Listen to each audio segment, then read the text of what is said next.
Jeez. Oh man. Whew. Alright, there we go, and we're live. What's up, everybody? And welcome back to the what the hell is the name of this shit anymore? I'm so fucking tired at the moment. God damn it. Yeah, that. Thank you, Mo. You might need the intro because I'm still recovering from the weekend's tomfoolery.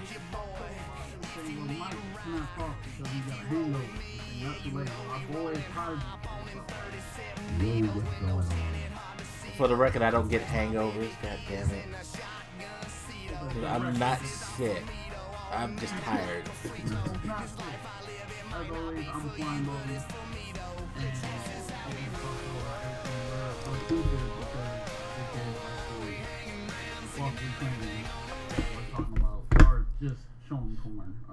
Yeah, so for those of you who saw the last podcast, if you had the video cut out at the end, it was because somebody got extra offended that I posted a goddamn picture of people messing with the Nicki Minaj wax statue, and they reported to Twitch that I was broadcasting fucking porn. How that was porn, I don't know, but that's what they fucking did. And my channel got banned for 24 hours, and I was told if I get another hit, then they would take my shit down permanently, and I would have to appeal. Fucked up shit. Very fucked up shit. To the main event of WrestleMania. Yeah, there was no warning, there was nothing.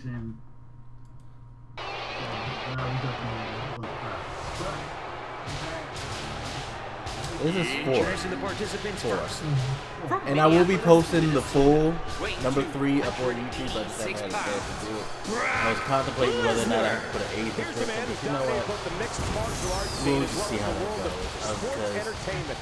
Because the way things are going right now with YouTube and Twitch, and people,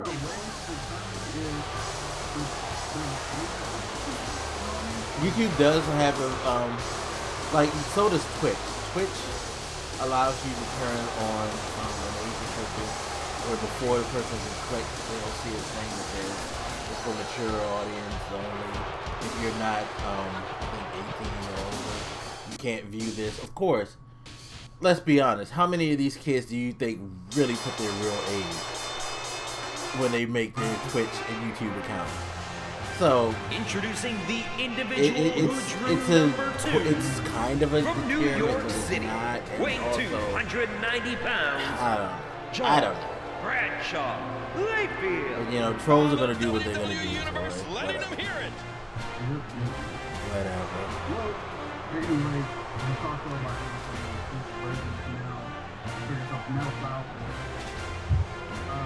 And I might actually pull that topic next week. I figure I'll give it a little time to like blow over with this, because it was a good topic. Fuck. Fuck.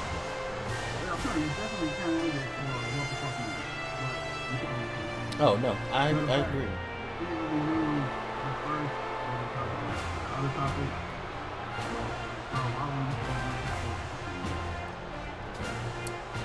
Yeah. Oh no, I'm definitely talking about that, but that'll be at the end of the show. Anyway, alright. First thing we're going to talk about is the AMD boost from DirectX 12. So there have been people, because I know IGN had said something about it, and a couple of other tech websites have been trying to report about how AMD cards seem to be benefiting more in benchmark from DirectX 12, and how certain things are starting to show up that may make the future for AMD a lot brighter than NVIDIA if things go this way. Now, how that benefits gaming is that these current consoles are both AMD rigged.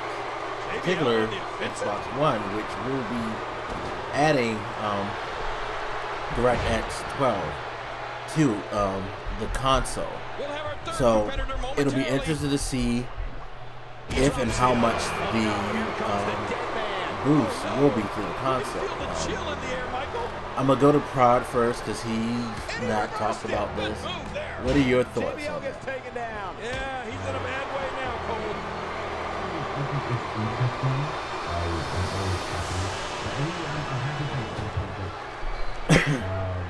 Undertaker might finish it here. And it should increase AMD's performance, which should help the entire industry. Big opening here for Taker. I'm not the most well-versed with AMD's products, I will be honest. And I think going for the elimination, trying to get one step closer to his dreams. And he's still in this. And Cesaro's charging to the ring. Oh man, it's about to get real interesting now. JBL saw that one coming. You're right, Michael. That's years of experience shining through right there. And that one hurt his hand.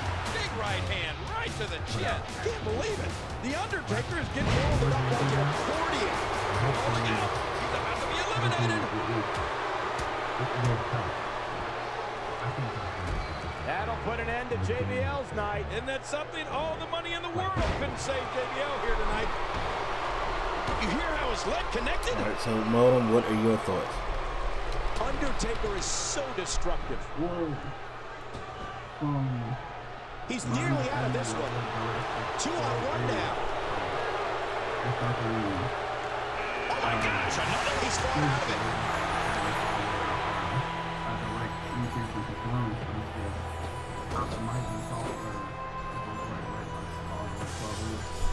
What DirectX usually do is it helps, to put it in the simplest term, it helps the flow of communication between the card and the processor so that you'll get a,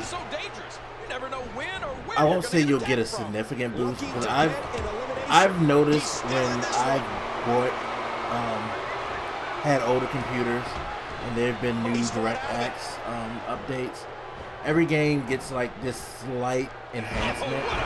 It's like it'll run a little quicker, it'll look a little better, but of course you're still restricted to only so much about the hardware. So it definitely, like you said, it streamlines things a little better. It helps for the developers to get as much as they can out of things without having to get new hardware in order to do that, if that makes sense. Yeah, no, it does. That's definitely The Undertaker. Yeah, what's going on here? Well, that's it.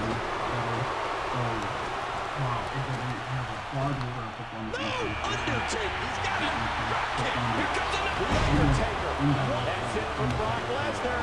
Well, that didn't go as planned for Lesnar. And maybe this will be it. He might be done here. And here comes some help. He's still in this one. He's falling out of it. Oh, the punch connects. Hanging on again. He might have dodged his last bullet. Oh, wow. They took out the Undertaker. He used his opponent's momentum on that one.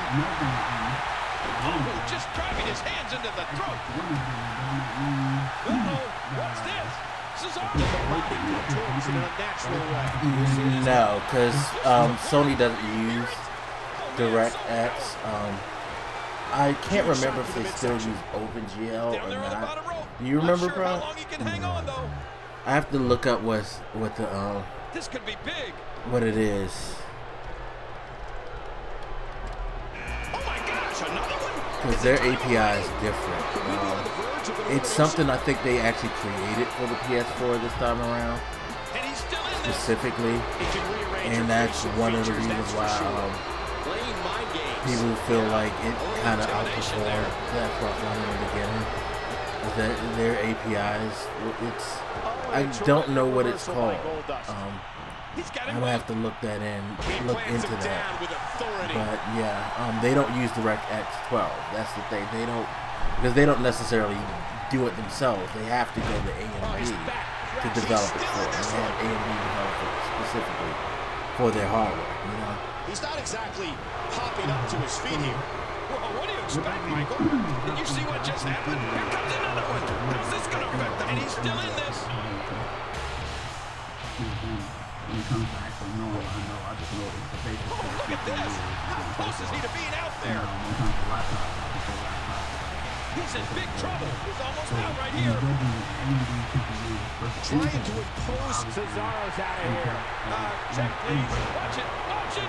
God, was he pressing a secret button to move that fast? I mean, those kicks won't give you a good feeling. I can promise you that. And maybe this will be it. Uh-oh, he's in trouble.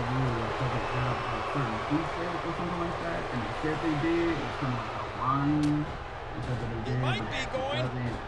And that's it for Gold Dust here tonight. Man, I used to hate heading home with the losers first.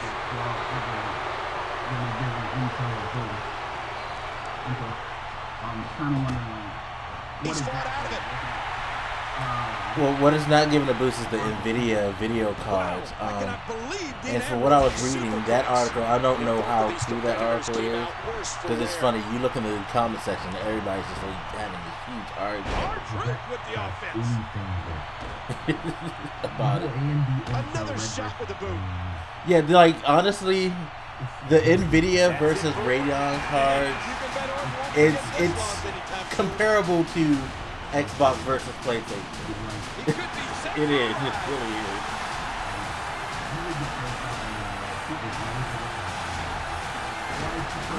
And he's still in this.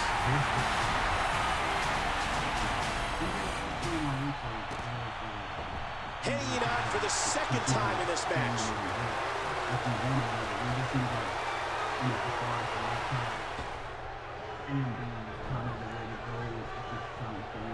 Wow, talk about athletic. Damian in a lot of trouble here. The kick connects.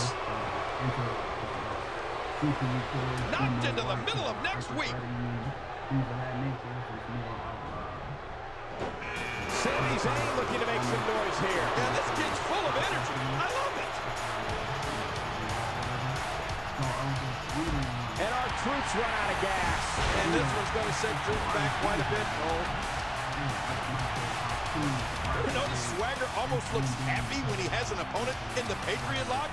He hears his opponent yelling in pain, the crowd screaming for them to somehow break free, and Swagger has this warped smile on his face. He loves making people tap out. It's really sick. Man, that one rocked him. Sami Zayn is conjuring up some good momentum. It gives AMD a better presence. I don't think that it means that the world is going to stop buying NVIDIA cards and that they're going to jump from the Intel processor. AMD still has a long climb to be on the level because they started out bad. Like, I don't know how much y'all know the history, but I remember when AMD started out and they came out and they were actually faster than Intel processors. Thing was, they were very poorly built in the sense that they overheated like crazy. So they intentionally overclocked when they put their stuff out to beat Intel. But their overclocking would have your computer turn into like an oven. And it was bad. It was really bad. Like, they had a high failure rate. And it took them some time to figure it out how to like get them. They had to like lose some of their speed in order to get where they needed to.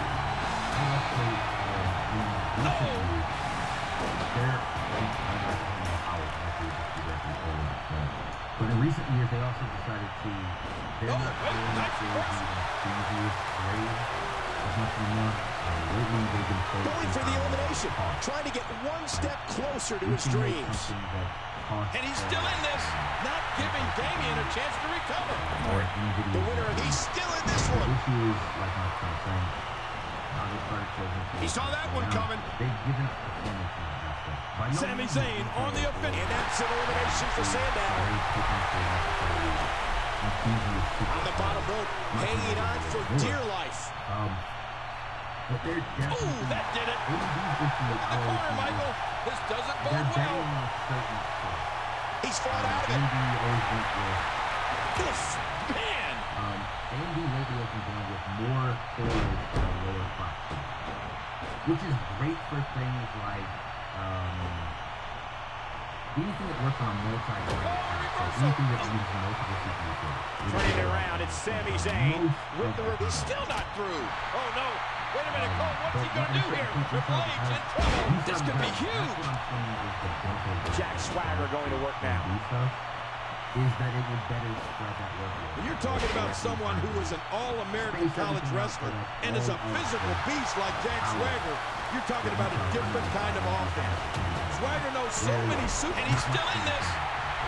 I think that... And now Sting wants in on the action. Yeah, the Stinger still got it.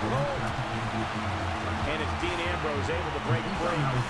A textbook reversal. Can he follow up? Work is being put in by Sting. Yeah, I think one of the things that is interesting though is that being that DirectX 12 is a Microsoft thing, and they've been really friendly with Intel and NVIDIA so long, that is this a shift to them now trying to be more of an AMD like promoter, supporter. I'm curious if that's what's happening as well.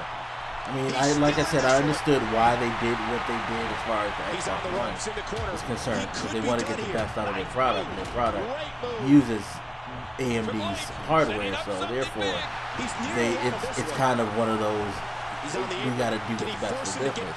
But is it more than just what's best for business? Is it like them trying to shift somewhere else? You know what I mean? That's what I'm curious about. No breathing room for Kane, and he's still in this.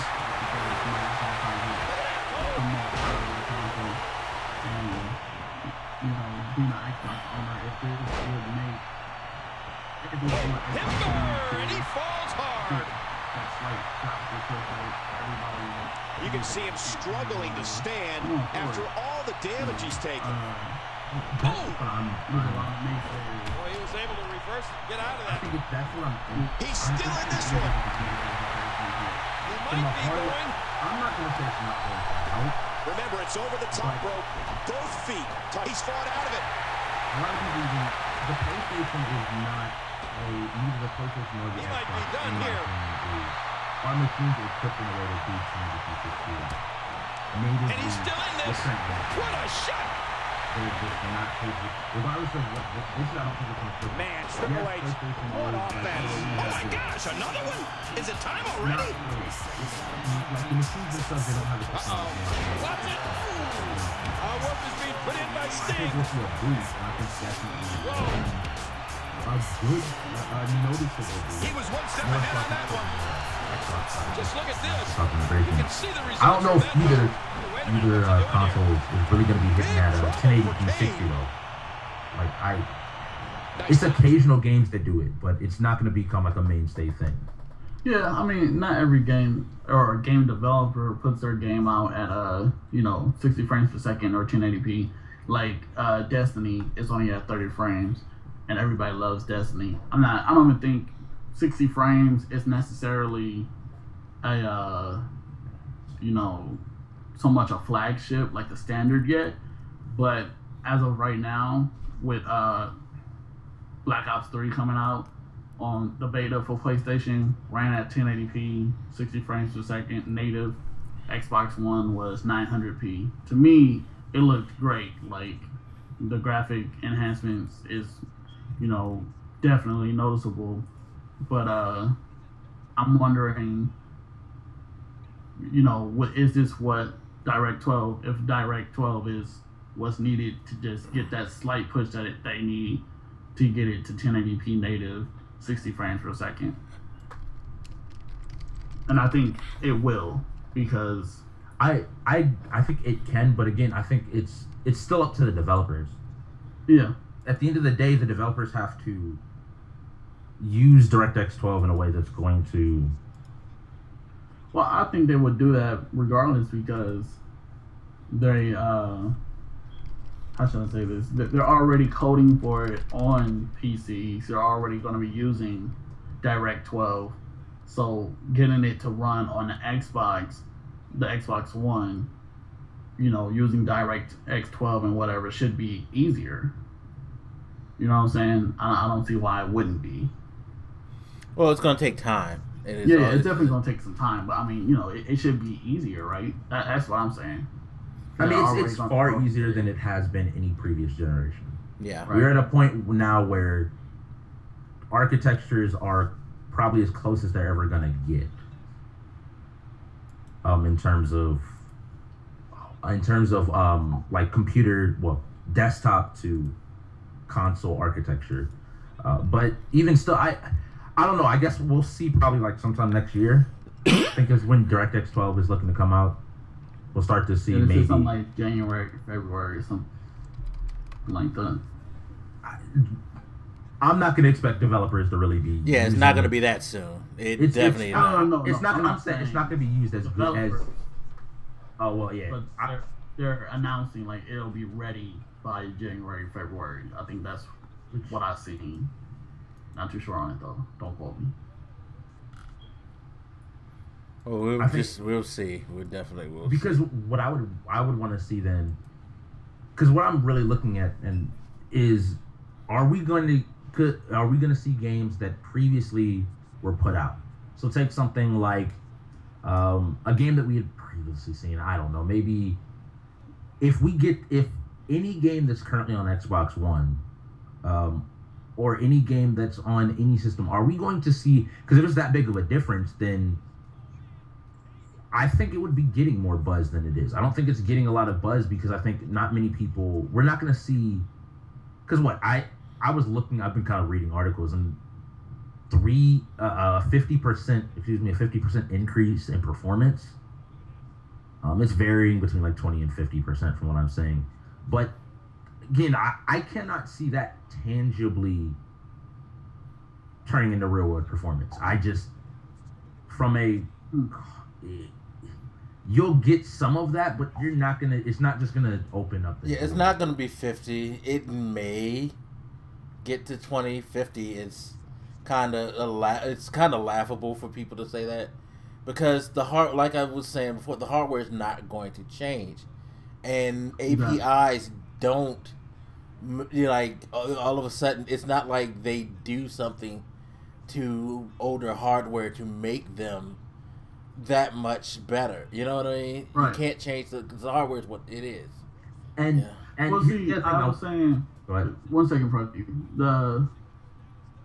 what I would say that why I think this would be the push that it would need to make games like Black Ops 3 run at 1080p native 60 frames per second is because Xbox One already has a few games under its belt that does 1080p 60 frames per second. So at some form of capacity, it's capable of doing 1080p 60 frames per second. And, you know, with games that have a lot on the screen, i.e.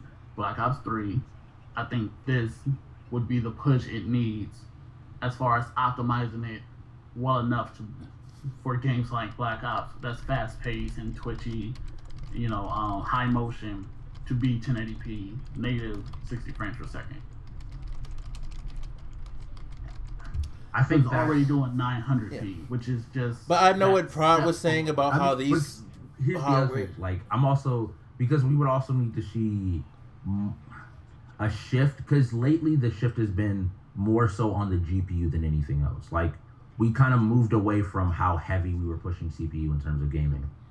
And if we choose to go back to CPU heavy, which I think DirectX 12 might encourage, then I think we'll see that boost. But until then, a GPU is still going to have a pretty significant, a far more significant effect on the game's performance. I don't know specifically about Call of Duty, which way it's optimized, whether it's more GPU intensive versus CPU intensive. But I think that's what it'll come down to. It comes down to which one developers want to optimize for. If they optimize, then definitely we'll see. I think it's really, I think it's a tool that a lot of gamers are taking it as a tool that's going to benefit them or something that's going to directly benefit gamers. When I still think that a lot of developers aren't going to worry about it for a while, because until they're 100% sure and confident of it, they're not going to waste development time and man hours to try and get something to work on a platform that, unless it has enough of a tangible benefit that they're going to be able to make a lot more money off of. There's no reason to, they're not going to want to put man hours and resources into it. Well, that's one thing I think wouldn't be needed, like, to decide if they can or will work with it. I think if they're already using Windows to develop things, they're already going to be using DirectX 12. Like, isn't that like, what's the? Well, see, the thing about APIs is you don't necessarily. It's mandatory. No, and that's the thing. It's not mandatory for APIs. There are still games that have come out recently that don't use DirectX 10 or 11. Like, I don't know many games that use 11. They pick and choose what API they feel works best for them. And you'll get games on the PC so that... basically, you're saying that DirectX 12 is just something that's like, you can use it if you want. They don't necessarily have to use it. Yeah, because there's games now that you can buy recently that'll make you download DirectX 9 in order to use them. And even with that, like, there are a lot of games even nowadays, they will try their best to include. I think we'll see it because I think more games will try to include things like, you can try out DirectX 12 mode if you want to.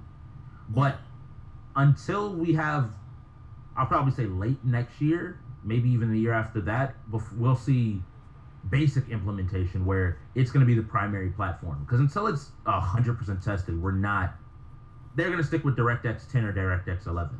Yeah, and I think that's one reason why Microsoft is making this big push to put, like, Xbox One games on there. Because if they could show that these games can actually run at a, call dropped. What? Call dropped for some reason. It's trying to, do you hear me? Yeah, I can hear you. Okay, it's trying to get modem back in. Modem got sniped like I did. Yeah, it's funny because I got a spike in my internet too, because Twitch kind of lagged for a minute on me too. Oh gosh, no DDoS, please. Hopefully he can get back. But what I'm just to say what I was saying. I think that's one reason why Microsoft is making this push of getting some of the games on PC, is to show that, hey, DirectX 12 is a really good API. Try to encourage people so they can sync everything kind of in unison. You know what I mean? Because if they're going for making DirectX 12 the API for Xbox One, then yeah, they're going to really want them to use that on all platforms. So yeah, let me see if I can get modem back.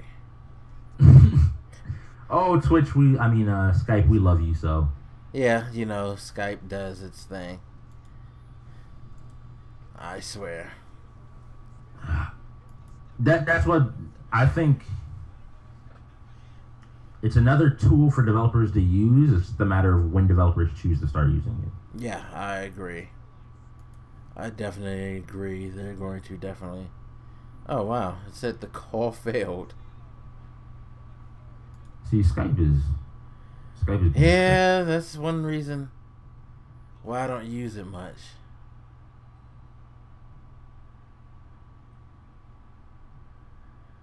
Skype is wild. Yeah, it legit keeps saying that the call with him is failing every time I try to add him. Do you want to reset the call? Yeah, I'm gonna hang up and I'm gonna call you and then I'm gonna call him real quick. Sorry for the technical difficulties. See, this is always the fun part about doing stuff like this. Alright, I'm gonna hang up real quick and pick it back up. Alright, so let's see if I can call.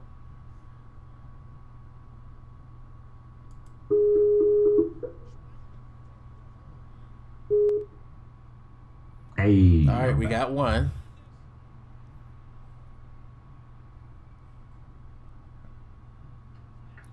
Nope, it keeps lagging out on him. That's crazy.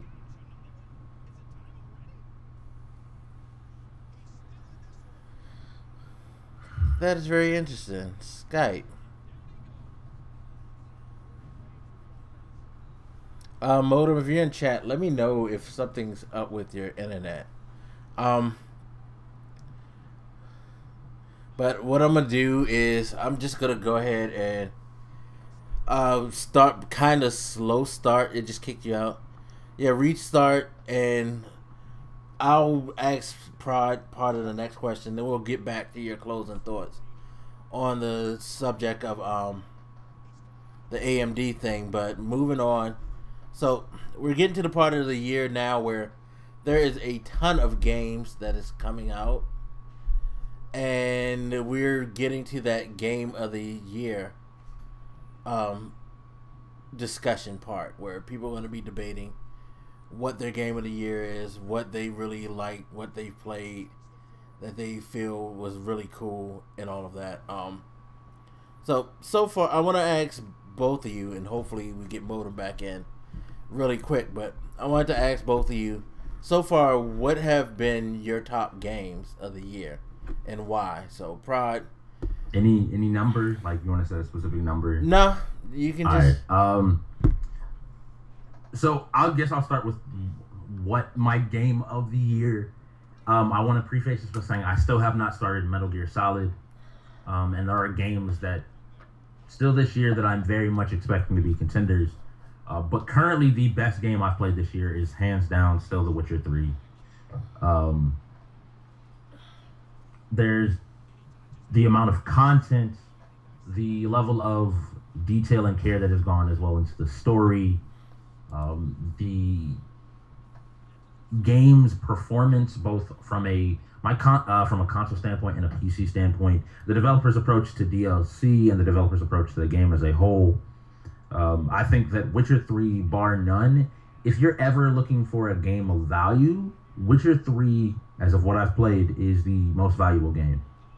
If you're somebody like me that really gets into worlds and exploration, the first area, like the tutorial area, took me about 10 hours to complete in time. And that's why, and the stories just continue to balloon, and it is an amazing game for RPG lovers, for people that enjoy story. And so that's why that's currently up there. I am starting Metal Gear soon, so again, I'm expecting Metal Gear to be of a similar level. Same with Fallout 4. Those are kind of the three that I'm looking at as probably the top contenders for Game of the Year. Beyond that, games that have pretty much impressed me this year, you had back in January, you had Dying Light. That was a pretty big surprise. It was a good game, a really good game, fun co-op game. As you had Bloodborne in February. No, March. Bloodborne was March, which was also a great game. Then I guess Witcher. Surprisingly, I would put Until Dawn up there. Not necessarily Game of the Year, doesn't have enough to it, but it was a great experience and a great story. And I think they did a great job with it. It's done with Heavy Rain, and I think Beyond Two Souls tried, but it did it so much better. On that front, I'm trying to think what else would there be. What else has come out that I played super heavy? I can't consider Destiny this year because Destiny came out last year. Yeah. I'm trying to think what else I've played. I've played a lot of stuff this year. Then there's indie stuff. So you have City Skylines, which is definitely a lot of fun. It is the SimCity that we were looking for. You have... I could probably keep going, but those are probably the first ones that come to my mind. Well, you said City Skylines. That's early access, right? Yes, and that's I feel weird about including it on the list. Yeah, I was about to ask you. All right, so let me go back to that. I forgot that it was early access. If I have to segment that off very quickly, a quick segment, I don't do early access. Like, usually I don't touch the platform. I do have interest in it from a person interested in game development, but if I were to give top 3 games I've played on early access this year, it would be City Skylines, Darkest Dungeon, as well as Killing Floor 2. Those games, in no particular order, are the 3 best early access games I've played so far this year. They have been amazing. You would not expect them to be. They're nowhere near the usual quality of early access games. They're comparable to most releases nowadays, and even AAA releases at that. And so I would have to segment them off. I didn't even think about the fact that they were early access. They're just really good games, good enough to where it caught my attention. And I played remasters, but I'm not going to even give those any type of. They should not be considered for Game of the Year. Yeah, I agree. Yeah, I don't think you should. In my opinion, they shouldn't be up there. I can note them as being great remasters, but they should not be seen. That's my personal opinion. Fighter of the Year is probably still Mortal Kombat X, but it's still like the only fighter that's come out this year. I could keep going, but I'll defer to the other hosts. I mean, see, and it's funny. Oh, you're here. Okay. I didn't even know you were here. So I'm like, is he here? He's not saying anything. Like, what's going on? No, I was just listening. I didn't want to just cut in. Okay. Yeah, I'm back. Fuck that shit. But yeah, and that's everything up until September 7th. There are still a lot of games. We're just getting started with games for the fall. So the list is going to probably I feel like, even though 2015 was like supposedly like a great year for gaming, it feel like either I just haven't played anything, or I've just been playing the same shit, or nothing really came out this year besides Mortal Kombat, which was very refreshing. You know, man, some of the Destiny DLC, Gears, which I absolutely love. Yeah, I don't know. I can't think of anything. But what I think, for me at least, what I'm looking forward to is definitely Halo. I think that's going to snatch it away. For me at least, it's probably going to be Game of the Year for me. Yeah, I think that's pretty much it for me. And see, with me, Dying Light was a good, like you said, a great experience. I feel like it's what Dead Island would have been. Exactly. We finally got that. It should have been. But Dying Light was definitely up there. For me, top 2 so far would be Mortal Kombat X or 10, whichever you prefer, and Dying Light.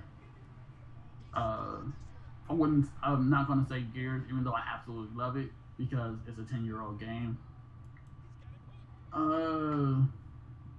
And Warframe, which I've been playing a lot of, is not a 2015 game.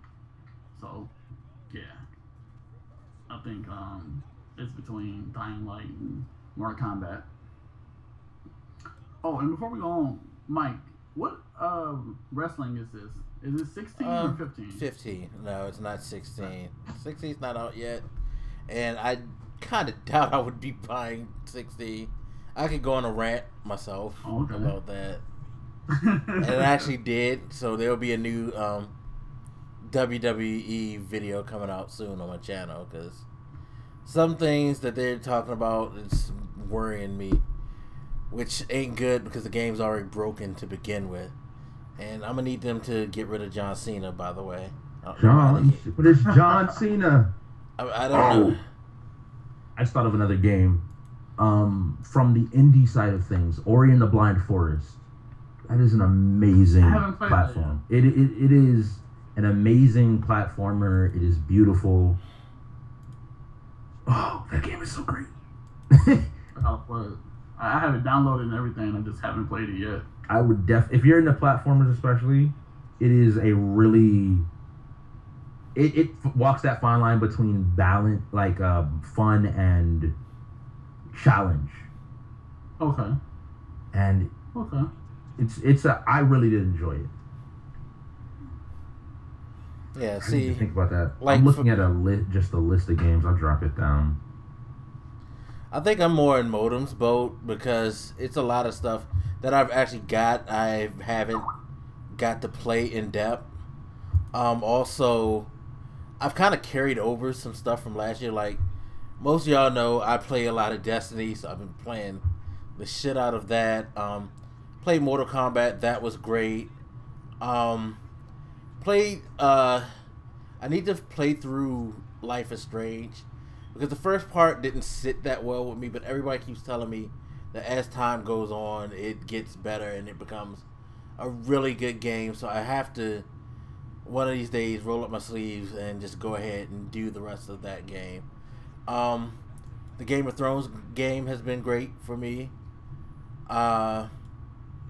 But there's been a lot of titles I didn't play because either I couldn't afford them or I just wasn't interested in playing them at that time. Like, I haven't played Bloodborne because I'm not really into those types of games. I haven't played Witcher yet because I knew that was going to be something this was going to kind of consume a lot of time at the time it came out. I'm one of those people who are on the fence that The Order is actually a good game. Game of the Year contender? No. But it's a good game. But it's a really good game. You know, it was definitely worth the playthrough. But I think most of my Game of the Year candidates are about to come out as well. I think that's another thing. I mean, I would say one early Game of the Year candidate, but I think that every year is a sports game, and that's MLB The Show. I think that's the most solid sports franchise out right now. Year in, year out, they always make smart improvements, and it's very well polished. I have little complaints about it. You know, and the improvement that they did this year that was significant was the save feature, which now, until the franchise ends, you can carry your career to the next game. So you don't have to restart everything like you do in every sports franchise, which is something I've been begging for sports franchise to do for years, and they're finally the ones to do it, and I'm glad they were because they make the best sports franchise. Hands down. Infinite came out this year? No, that was last year. I think some DLC came out in January. Didn't what was the name of that DLC for BioShock Infinite? Didn't like the second part. Oh, Buried at Sea. Why can't I think right now? Buried at Sea is kind of like the episodic. Which, all right, can we discuss just how many episodic games came out this year? I just thought about that. Yeah, no, it's been a ton of episodic games. Like, everybody, because you also had, you said Game of Thrones, you said Life is Strange, Tales from the Borderlands. Yep. There's a couple other ones, just random PC ones that have come out as well. As we forgot the Tim Schafer game. Broken Age. What? Yeah, Broken Age. The hell is that? It is. It's like those, like the episodic point-and-click adventure style games. Oh, okay. That have seen like a major rise in popularity ever since Telltale figured out how to do The Walking Dead correctly. Resident Evil Revelations 2 got a bunch of episodes this year. What we need is another Wolf Among Us. That's what we need. If they came out with another Wolf Among Us and they blew it out the park again, that would be Game of the Year over everything. I don't care what nobody says. At least for me. They got a lot of material to work with. I don't know why. Yeah, having read the comic book, they can do a lot of stories. Because they did an excellent job of using non-comic book characters in the game. And there's a lot of fairy tales out there that they can go to that aren't in the comic book series as well. So they can do a good one. What I'm also hearing about it is that they're using that game, and I'm hoping subsequent games to lead up to like the visual novels. Like all of this stuff is stuff that would happen before, and the experience of the world before the comics and everything everybody knows comes up.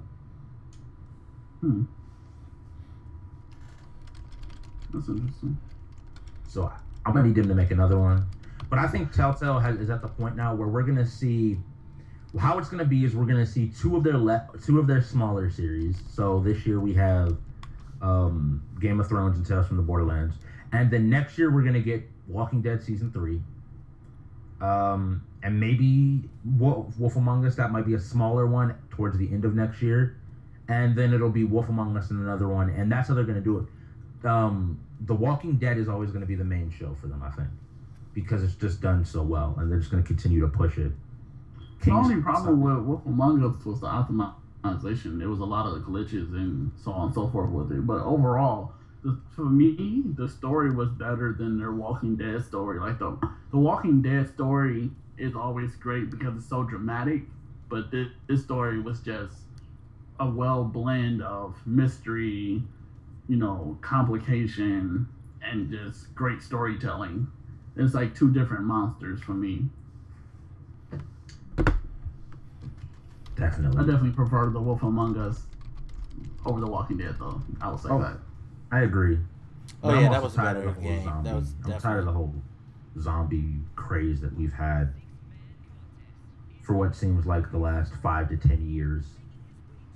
What's crazy about that is I don't feel like there's been some like craze. Like there was that one little chunk a few years that a lot of zombie stuff was coming out, but I feel like zombies has just been around, for the past few decades.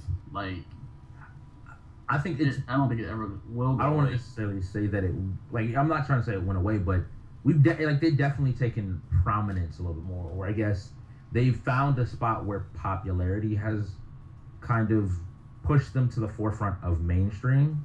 Right. Where, for whatever reason, zombies need to be added to everything. Anything. For why? Because they're zombies and people like zombies. People are terrified of zombies and being chased and... Yeah, it's just, I don't know. It's the go-to. It definitely is that go-to horror element. Now, saying that might be why I also kind of found something like Until Dawn super refreshing. Because it was that cheesy 90s killer, stalker kind of horror, as opposed to what we've seen a lot of, like, mostly now. And that might be why, I guess, Until Dawn really, I felt a lot stronger about it, and I really did enjoy it a lot more than I do with most things that are in the horror genre.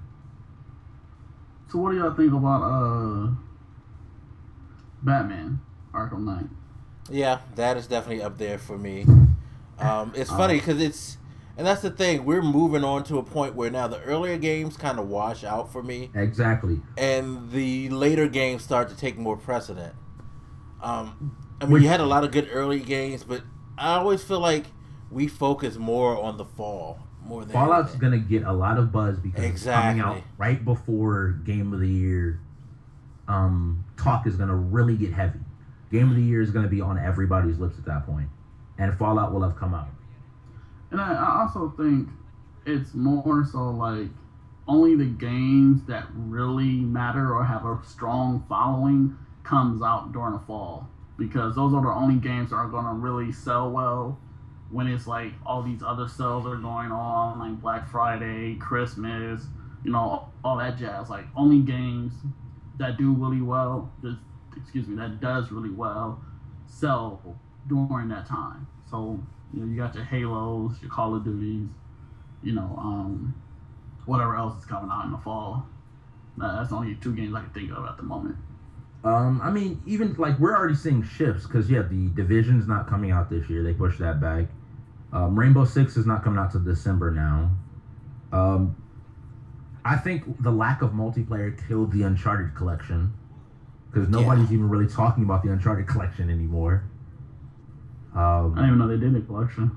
It's a collection coming out, but there's none of the multiplayer is included with it, and so nobody, I think, is really that hype about it anymore. Well, if it's multiplayer, it's not going to be any online action because only the internet cares about what happens online, when 70% of game sales are for the single player anyways. I still probably won't take much action. That I still cannot believe that statistic. I can. Yeah, just take Call of Duty for instance. Every Call of Duty reaches around 20 million at the very least, right? But we always see like 100,000 online, 500,000 online, 1 million online. How you sell over 1 million copies in one night, but there's only 500,000 online, 1 million online at one time. Sometimes, like, it's never matches how many units they sell ever. And the argument I would make that but Call of Duty is not a game known for its single player. If you pulled the multiplayer from Call of Duty, its sales would drop dramatically. I would bet all my money, my life on that without multiplayer, Call of Duty isn't the same game that it has been, or isn't the same behemoth that it has been. The same thing on that bet. The same thing is coming out for I would say for Battlefield. One of the few games I can kind of see that being true for is the Assassin's Creed franchise. For whatever reason, people never seem to really super heavily get behind the Assassin's Creed game multiplayer, but the story people love to follow. Never did really well. Yeah. Yeah, that's why they keep dropping it. If Call of Duty was all about the multiplayer, at any given time, we would have way more than 1 million. Because I forget which Call of Duty it was. I think it was Black Ops 1. That was the only game to ever have like 1 million people online at once. But they sold well over 1 million copies. Dog, we would have 2, 3, 10 million people online if it was mostly for the multiplayer. My thing, I don't think so. There's no game to post those type of numbers. Like League of Legends, that's why League of Legends now is an anomaly. Like League of Legends on a monthly basis has millions upon the millions of people playing.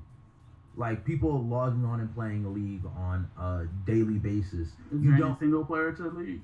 No, not a lick of single player. They actually phased out the storytelling elements because of that. But even games, I'm trying to think of a game that I know for a fact that the multiplayer is probably dominant.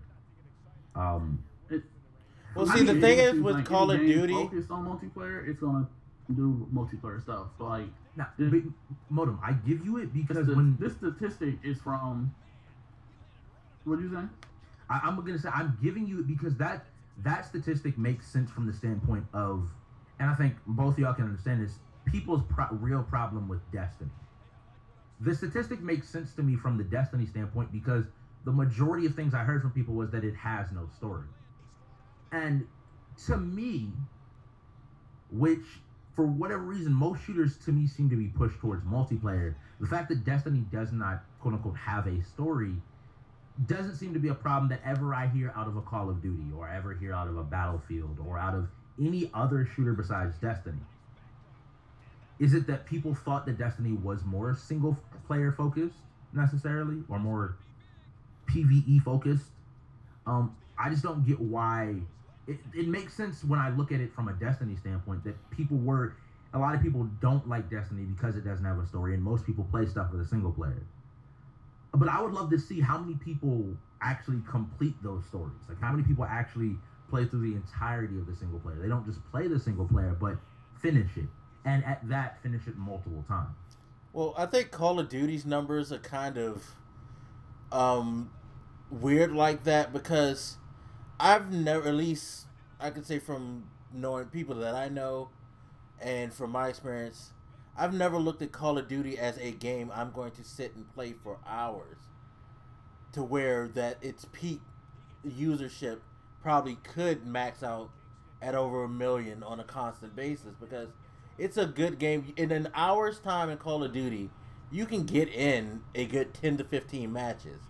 That's probably enough to satisfy people's urge, and then they go about their business. Like, Call of Duty is the perfect, I come home, I want to unwind, I'm going to play some Call of Duty for an hour or two, and then I'm good. You know what I mean? It doesn't strike me as something that you're going to have a high peak all the time because people are rotating in and out. At least to me. At least to me, that's how it feels like. Like they're constantly rotating their user base. So I think it's more deceptive. I think if they counted individuals per day, you would get a higher number instead of looking at what's the highest amount of people they've had on at one particular time. You know what I mean? Yeah. Like I said, I just don't. I feel like the statistic is real because of the numbers versus the sales. And then every year when a new Call of Duty is being announced or whatever, they don't start off with a multiplayer trailer first or the zombies trailer first. They always start with the story and what they're doing with the story and all that. And it's like, well, no, it's smart marketing because it's what they know people don't really care about. I would also argue it could be, but here's what they don't have an entire event, and they don't pay massive amounts of money to multiple big names within the community to come out and talk about the single player. They have them always there for the multiplayer reveals.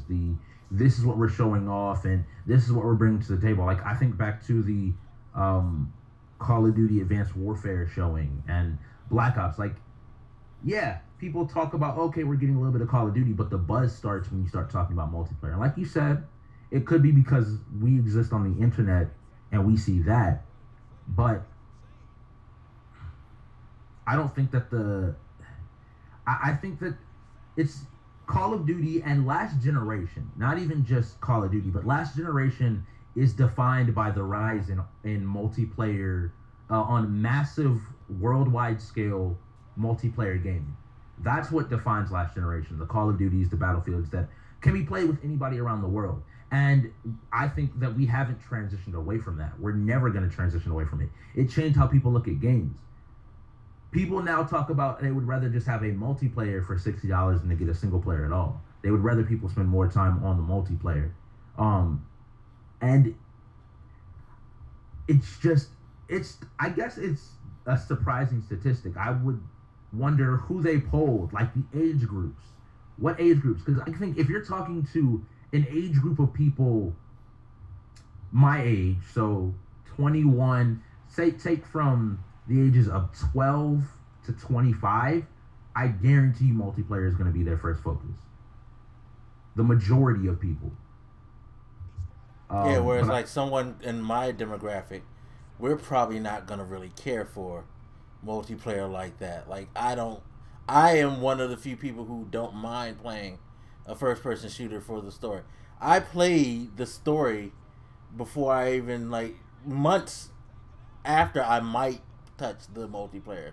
But I'll play the story and I'll leave it alone until I just decide, like, I mean, it took me a long time to get on Battlefield 4's multiplayer. I played the story, I beat it, and I just left it alone. And eventually, I decided, you know, I'll try this out because I'm not into it. But I think younger people, especially like you said, people who started in last generation, they're definitely going to be more into the multiplayer thing. And you know, there's all types of different things. Like I was saying, not everybody will stay on for a long time. The certain age groups, like those people 12 through 18, they're not going to be on during the day. So that's going to make everything look lower. Why? Because their asses are in school. At least they better be in school and not at home all day playing Call of Duty. You know what I mean? Yeah. Things like that. And it kind of reminds me of how things go to on YouTube and Twitch and things like that. You never peak out. Like, there are people right now on Twitch, who's on Twitch right now. There's this guy who has close to 2 million followers. The most I've ever seen him max out on in his chat is about 50, 60,000. And that's out of 1 million. Lyric? Yeah, Lyric. That's like out of 1 million, 2 million people. So, but that's the statistics of it all. If you're really being followed by 2 million people. No, but I'm just saying, it's just like 20 million people buy this game, but not 20 million people are going to jump on it at the same time. And yeah, it's going to fluctuate. Internet statistics aren't going to, like, it doesn't, I don't know why it doesn't work that way. It probably should work a little better that way, but it just never has. It's the idea of, you could argue. In a sense. Go ahead. In a sense, that doesn't make sense to me, because in terms of, like, looking at it from, like, let's say a YouTube perspective, most people with like 1 million subs has at least 10% viewership from their subs, and they have around 100,000 views per video. Or does that sound right though? Yeah. So, yeah. That's what performance. That's apparently sounds right. That's just the statistic on YouTube. Like, that's just what YouTube. But you don't think that the Everybody internet gaming could translate that way either? Yes, I do. That's why I'm saying. So with Call of Duty, just estimating, if they sold 20 million copies, there should be at least 2 million people at a time playing the online services if the multiplayer was the main focus. But see, this is where they're different though. Hold on, Parrot. This is where your argument kind of splits. It's because at any time I can click your video, watch it, and after 30 seconds, that's logged and it's permanently logged. Again, going back to what I was saying about multiplayer, if I got on and played Call of Duty now, you might be at work, or a bunch of people might be at work. So when we come offline, you go online. So and it's like, in that number that you see online, it's just what's online now, not necessarily, like I said, who played that entire day. YouTube gives you the statistics of who watched that whole video in a certain amount of time span. It doesn't say, okay, right now, 10 million people are watching, like 10,000 people are watching your video. I would think that's why it's a cumulative number. That's why I think if they actually went and did an accumulation of how many people actually logged in and played a day, you would see something more comparable to what you see on YouTube. You probably see something a lot bigger than that. You would probably see more of closer to a 30 to 40% return on that number, to be quite honest. You said how much of a percent? 30 to 40. Because you're going like worldwide, different time zones, different frames. More than that. I honestly think, though, in my opinion, this statistic would almost be flipped. I would. Yeah. Because I don't agree with that at all. Because here's what I make the point to you. The way you have to look at it, Blak brought up a great point when he mentioned Lyric. So Lyric is somebody who's approaching 2 million people following his Twitch channel. So statistically, you would think around. I mean, you can't take the YouTube statistic because, as Blak said, that's just an impression. There are plenty of times where I will just, I might just click on a video, watch it maybe 30 seconds, and be done with it. Whereas something that's live, something like Twitch, it's a number that's constantly fluctuating. When the three of us get on, say the three of us were like, let's go play Call of Duty right now and hop on. There could be 3 people in Japan or the UK where it's like midnight right now who are hopping off, getting ready to go to bed. Or there could be 100 people. And so that number, they're constantly having people, approximately the same number of people jump on and jump off. Yeah, it's more popular in the US. So during I'll say between, what is the peak hours on Twitch? I think the peak hours on Twitch are like 2 to 8 p.m. Eastern, I want to say. Or maybe it's Pacific, which is like evening to early morning Eastern, where the majority of the U.S. is either home from school, done with what they have to do for the day, and are kind of in. I think those are going to be the biggest times you see on the Call of Duties. On the shooters, because America's a shooter country. That's just what probably the most dominant genre of game is currently in America. So that's where you'll see the biggest numbers, but you're never going to see shifts of millions of people because there's just not enough population to simultaneously be playing the game. Launch night is the best example of it. Look at launch night. That's when you're going to get your biggest spike because everybody wants to play as soon as it's available. Past that, it's never going to hit that point again. And that makes sense. This guy that y'all mentioned, you said his name is Lion or something? Lyric. What's his average or just his peak? How many people have Lyric creates games on Twitch. He averages around 30,000 people. He's the most viewed dude on Twitch, bar none. And that is an honest guesstimation because I have seen him have a couple 100,000 people at certain times. It's never he never has. The thing is, live numbers are never going to be consistent because they aren't cataloged the way that they, like I said, you don't catalog them. Video, like with Twitch, video on demand, you only get to see the numbers then. But those numbers are misleading too because everybody watched it live when they wanted to. So the 10, 20,000, 30,000 that come and watch the broadcast later just happen to be those people who weren't home when he was live. So it's that's why I say when the online numbers are kind of weird to catalog because you can never tell what the reasoning or why, like who's really on, when they're on, what time, because that person in Japan right now, they're 14 hours ahead. They're probably asleep. Yeah. You know. For instance, like I'll just give you like lyric statistics. This is Social Blade, so their algorithm may or may not be correct. Like you're looking at for a day view, the day per day views. You're talking 57,000, 88, 67, 130, 100. It varied. Like the delta, the difference between all of them is so ridiculous on a day-to-day basis that yeah, he's pulling in at least 50,000 people a day he streams. Like at least 50,000 people are coming through to his channel. Right. Yeah, But- it's easier to tell the bottom than it is to tell the peak. And that's the bottom for him. 50,000 is the least. Like he whenever, what I'll say is like go on Twitch and if you watch and just watch either your favorite streamer or a lot of people, you can tell when he comes on because a game will jump just a massive number of people almost instantly. Just lyrics came on. We're gonna go watch his stream. Right. It's just ridiculous. Like right now, this is one of the lower things. Like he's playing Speedrunners right now, which is why Speedrunners is the 5th biggest game on Twitch, and he's got 30,000 people watching. See, my thing is, as many people buy the game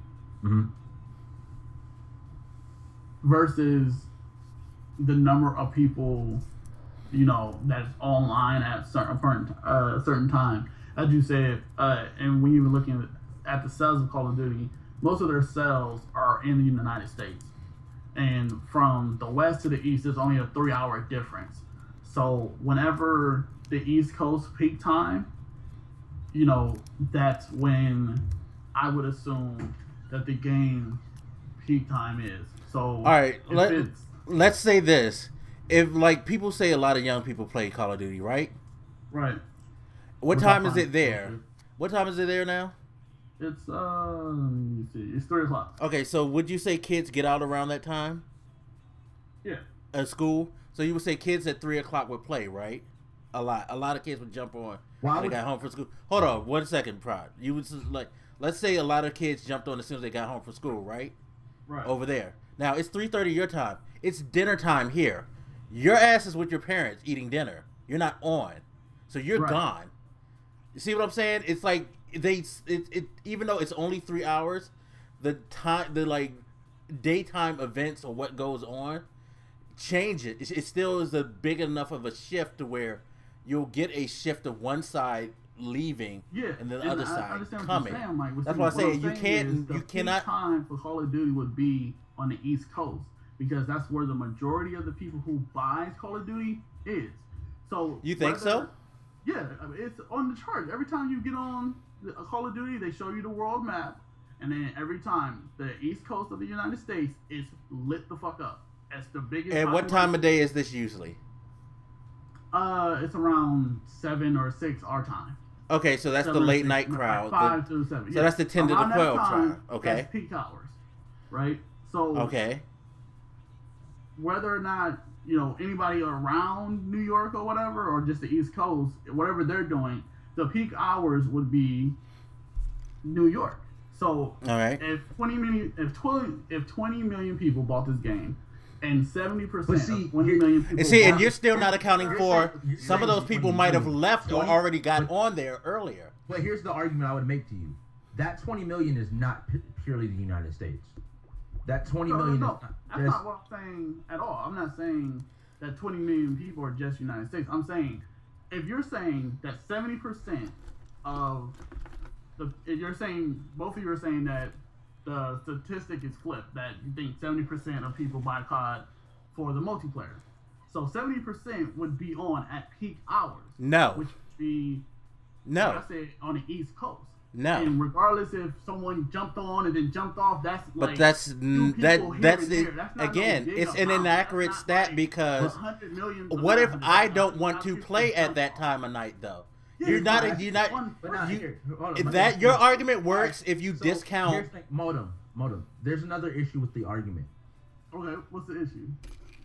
Based on that statistic, you should in turn, if most people are playing for single player, there should be a significant rise in Call of Duty's online numbers as the year goes on, because fewer people are buying the game and more people have finished the single player. Therefore, they would be either transitioning away from Call of Duty, or they're transitioning to the multiplayer. Those are the two options. You said because if you're playing for single player first, then that means then the curve, the trend of players online should constantly be rising. And it should exponentially rise at a certain point, however long. So say the campaign is 10 hours, 15 hours. At the 10 to 15 hour mark, you should see a massive increase of people who were playing purely for the story shifting to multiplayer. Yet what you see is something that is it's never this massive curve. It's never this massive change. It's always just around the same point. There's peak when it comes out, and then it drops and levels out and just maintains a certain level. So you think because people were done with the campaign, they're going to the multiplayer? Well, see, there's a lot of trends. You could say that's part of it. You could say maybe I bought it like, let's be honest, a lot of people, especially since Twitch and YouTube has become a thing, they'll buy the game and they'll play it at certain times when they think it's hot, and then they'll stop and then they'll come back. Those people who are true fans, they'll pick it up. They'll play it a lot for a period. They'll take a break from the game. You know, like I said, you can't. Online numbers, live numbers, are the hardest thing. It's just like how when a Call of Duty comes out and the old one goes down, the new one goes up, and then people start their "oh my god, I hate this game" mode that they do, and then what do you see? Sure. Advanced Warfare numbers go down and it looks like nobody's really playing it, but that's because some of these people have gone back to the old one, and you look at the old one like, oh my god, these old ones' numbers have gone up. It's a weird way. It's people are going to always buy Call of Duty for the multiplayer. That's its main feature, but depending on their moods, their time of day, their living habits, their schedule, all of that stuff is going to cause the online numbers to go up and down, but if you were to poll people and to ask them what they mostly buy it for, you will get the large percentage saying, I buy it for the multiplayer. They may not play it every day because nobody does. Do you play every multiplayer game you get every day? If I have time, I would. So every game you would play, you never decide like, I'm going to take a break from this. You never take time off from game. You never switch to something else. No, wait. The only time I do that is when there's a month in between when the next game is coming out, and then I'll take a break from shooters. Period. But other than that, no. I'm just saying, you play Warframe every day. Yeah, if I have time for it. Okay, so yeah, exactly. So you would do it, but you don't. Is what you're saying? That's what I'm asking you. Do you or do you not? See, that's what you're saying is if. I'm choosing to take a break from it. No, I'm asking you, do you or do you not play it every day? Yes or no is what I'm asking. I don't, and that's what I say. It's different things that affect that number. So that's just the way it's always going to be. I really think that a lot of people, that's why when people make the argument that Call of Duty is dead, I laugh. Because I know that people are still playing Call of Duty. Just because the number doesn't say a certain amount, you can't say that it means it's dead. It's because there's lots of factors that weigh into that number right there. So using that number as a reason to say the Call of Duty dead, I think is ridiculous. Just like I feel like using that number to say that most people probably don't even play it for multiplayer, I don't think that's accurate either. I think the better accurate is if you actually went out and asked everybody who purchased Call of Duty, what is your favorite part about this game, or why did you buy this? Then you'll get an accurate number of it.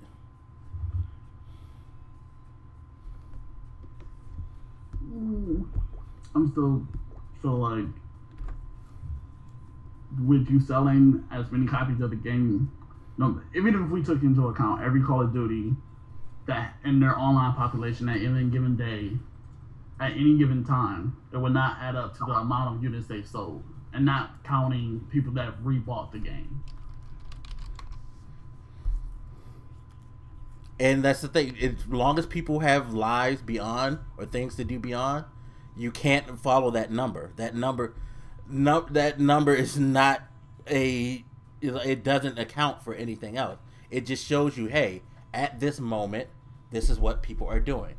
This is how many people are doing this, and that's it. You know what I mean? Yeah. But even then, it doesn't tell how many people have done it that day. That's why I said they need to. What you need to do is find out how many people logged on and played 5 minutes or more a day. Then you'll know whether or not. That's where you'll know. But you can't go by the live number. The live number is not. It has no accuracy to it. But if it was like the YouTube where it logged how many people got on today, exactly. Or whatever, I don't even think it would reach the numbers as close to even 10 million. I don't even think it would get 5. Yeah, it would get at least a quarter. It would definitely get 5. I don't think it would get 5. Yeah, it definitely would. Between MOG and all that, they don't even count MOG people who are playing professionally, all of that, because they have their separate servers for their stuff like that. So yeah, I think it would succeed 5 million easily.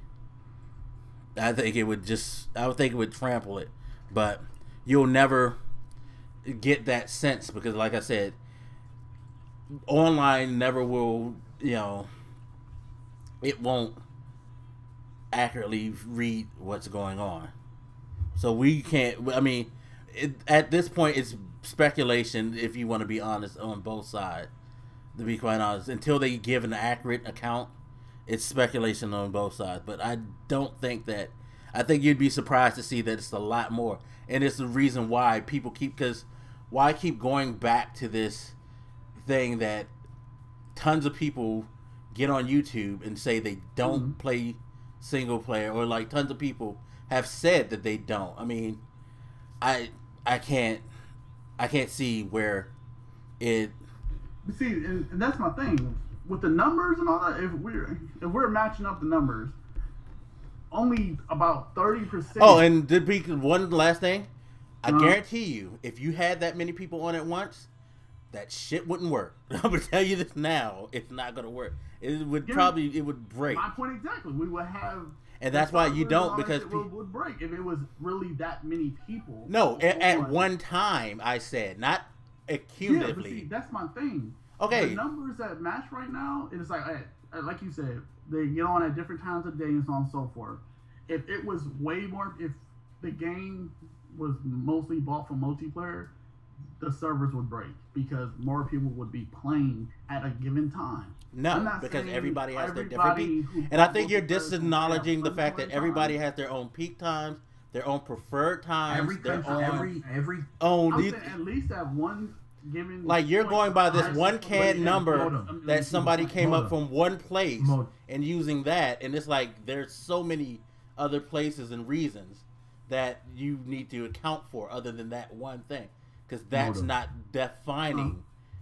That's why I'm literally saying the best analysis for what you're expecting is like that launch weekend, like that period of time when everybody that really wants the game gets it. You're gonna see that massive spike. You're gonna see the biggest numbers. But and again, like I said, the only game that even reached a million people at one point in time was Black Ops. Take Advanced Warfare. Take Advanced Warfare. Take Black Ops. Take any Call of Duty. I've bought the game before, played it for a week or two, put it on my shelf, and haven't touched it again. Like, period. Right. And because of that, yeah, of course, you're never going to get 20 million hits because you're never going to have 20 million, or you're never going to have 2 million people playing your game simultaneous. Which, again, I go back to, there is almost no game that you can list to have 2 million simultaneous players, like concurrently playing, regardless of the number of sales. Look at something like GTA. GTA did not have 2 million people playing the online at the same time. Look at any of these games. To have a number of 2 million people simultaneously playing your game would require a lot of people from multiple regions staying up way beyond their peak hours because of that constant flow. Like that idea of whenever you go to sleep, somebody else is waking up, or whenever you do X, somebody else is doing X. There's always that balance without someone choosing to essentially ignore that flow, without America saying we're gonna play Call of Duty for 24 hours collectively, everybody that owns it in America. Yeah, then you might see a couple million people easy on the game, because we're now adding on to that number of Europe and Asia, Australia, and all the places around the world. But until that happens, once it hits 4 a.m., 3 to 4 a.m. U.S. Eastern time, the majority of people in the United States are asleep. Majority of people by midnight Western have gone to bed. Yeah. Well, you also have to account for this attention span that people hold. We see the cycle year in, year out with multiplayer games, all multiplayer games.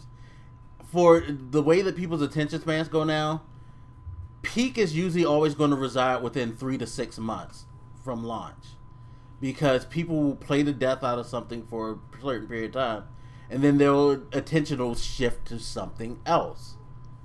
You know what I mean? It's just like, you say that you would play every multiplayer game that you own every day, but you do realize that not every, you're probably a rarity, because I'm not going to play Destiny, Mortal Kombat, Battlefield, WWE 2K, what else have I played online? MLB. I have, let's just say, I have at least 10 games I could play online at any point. I'm not going to play all 10 of those games every day. Eventually, I'm going to move on to the next new experience. You know, that's how it works. That's how a lot of people do with their games. I get it. I play it. I enjoy it for that period of time, and now the new experience is here. Well, now I'm into this.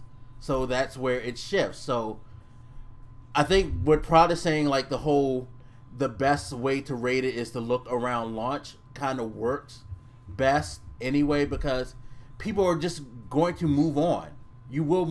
Most people move on to the next experience. They don't just play the same thing. Like me playing Destiny all the time, if I look at Destiny's numbers right now, they're nowhere near to what they were when it first came out, because a lot of people moved on from Destiny.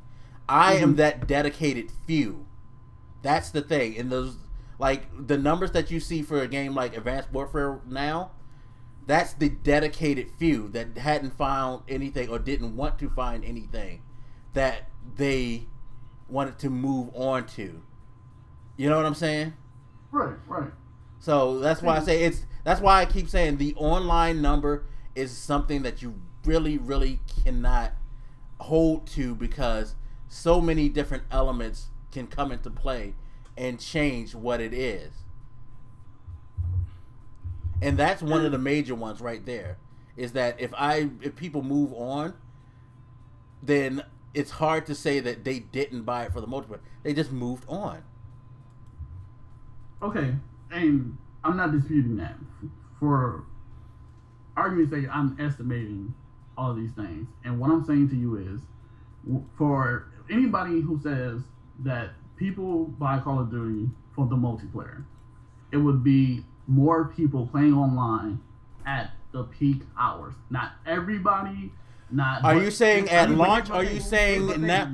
Modem, ask me this: are you saying at launch? Or are you saying 10 months later? At launch. Okay, but at launch, their numbers are huge, and they you cannot not 5 million huge, because 5 million people aren't home at the same time all the time playing that game. Those other 5, you do realize there's other games that come out too that people might want to do before they do that. They might play when you're not, like you have to take that into account too. I will play Destiny, and then I will move on to another game in the same day, where So you may come on. Like, if you was waiting for a game at midnight release, and you already had Destiny, you've been waiting on this game to come out. You at midnight release, you get the game, you come home. So you're trying to say that all 20 million people are having that mentality, is what you're saying? Hell yeah, everybody. That's where you're wrong. Not everybody is going to stay up at midnight. You're trying to say 20 million people decide, you know what, I have to work. A midnight release. Okay, but you're saying all 20 million went to that. Hop it in and play. Your thing is, you're trying to say all 20 million went to that midnight release. I'll give you an instance. When I went out to GameStop, went to a midnight release, got the game, took it home, took my ass to bed because I had work in like 2 hours. Exactly. You're not just because you bought it. I didn't have the option as much as I wanted to do that. Okay, so Modem, hold on. Ask me this: are you saying all 20 million of COD sales happened on that one night? Because that's what you're saying to me when you say that. Say it again, all 20 million copies of COD that were sold were all only sold on release date. Is that what you're telling me? No, I'm not telling you that at all. And see, and there we go. This is another element that's in there. COD usually sells about 1 million, maybe 2 million on its release date. Now, release date numbers aren't all at midnight. It's certain people who buy it at midnight. I might buy it at 5 when I get off at work. Prod might buy it off of Amazon like that day, but it doesn't come until 2 to 3 days because he has to wait for it to ship. You know what I mean? There's different. You're not taking that. You're for me. It sounds like you're saying that as soon as it comes out and those people buy it, everybody has it at that one moment, and it doesn't work like that. Is what is the peak hours? What's the peak time? What's this and that? All these variables. But I'm saying in a given situation, when a new Call of Duty comes out, let's give it a week top. When everybody gets this game and it's sold well over a few million copies or whatever. Like I said, the only Call of Duty to ever, and I do mean ever, at any given moment in time to have 1 million people online was Black Ops. No Call of Duty has ever done that since. Now, if everybody buys Call of Duty for the multiplayer, and it was 70%, which is the estimation, it would have more people online at any given time than having and that's 1 million totally not true. Grows. And as they sell more copies, it will maintain that base because it's selling more copies. As they lose people, they're gaining people. It's a constant thing. So you're saying life never adjusts as well as everything else. It's always going to stay. You're saying that life's going to stay static, is what you're saying, because of how Call of Duty sells for all its users, correct? Because life does not stay static. At any point in time, it would be more than 500,000 people online when you're selling. So you're saying that everybody who buy it, their life stays the way it was when Black Ops was. If we gave it a number of estimation of how many copies they sell a month, and then 70% of the people buy this game for the multiplayer, we would see 70%, or not even 70%. We'll see, let's say half. Okay. 35% of that. And to go back to the question I asked you, you're saying that all elements of life are going to be exactly the same at that one moment in history. When did Black Ops 1 come out? Man, what did it come out? I want to say it wasn't 2007. It wasn't 9. No, it was 10. Okay. So every time Call of Duty should all jump back into that one moment that was for Black Ops, because it's Call of Duty. Everybody, all elements in life, everything should shift to that one moment, is what you're saying. If the fan base keeps growing... No, I'm asking you to answer my question, not tell me something else. You're saying that nothing is... things don't change. I'm trying to answer your question by saying if the fan base keeps growing, I'm not saying it should stay at 1 million people. It should be more, because the fan base doesn't do anything but grow. But here's the thing. But again, what you're saying is it's static. It's the idea. Yeah, that's what I'm saying. He's saying it's static. It's the idea that there's no way that once I buy Call of Duty, that next week, because if we look this year, when Call of Duty drops, which is what, November 6th. So when Call of Duty drops, so you're saying on November 3rd, when Need for Speed drops, November 6th hits, anybody that wants to play Call of Duty is going to be on Call of Duty. Well, what happens on the 10th when Fallout 4 and Tomb Raider come out? The people that want to play those games are leaving. They're not going to just, like, when new games come out, it is there are people like myself that are chasing and constantly playing that new thing. It doesn't matter to me whether it's a day, a week, 2 weeks, a month. Yes, I may play Call of Duty for a while. I may occasionally return to Call of Duty, but there are very few games, and when you start to talk about it, you have to look at the specific dedicated fan base. Those 500,000 people are the people, or the people on Call of Duty are the people that have decided, this is the shooter that I desire to play most often. This is my shooter of choice. For me and Blak, it's Destiny. We get on it and have come back to it even after we go away. Those are the people that continue to buy it.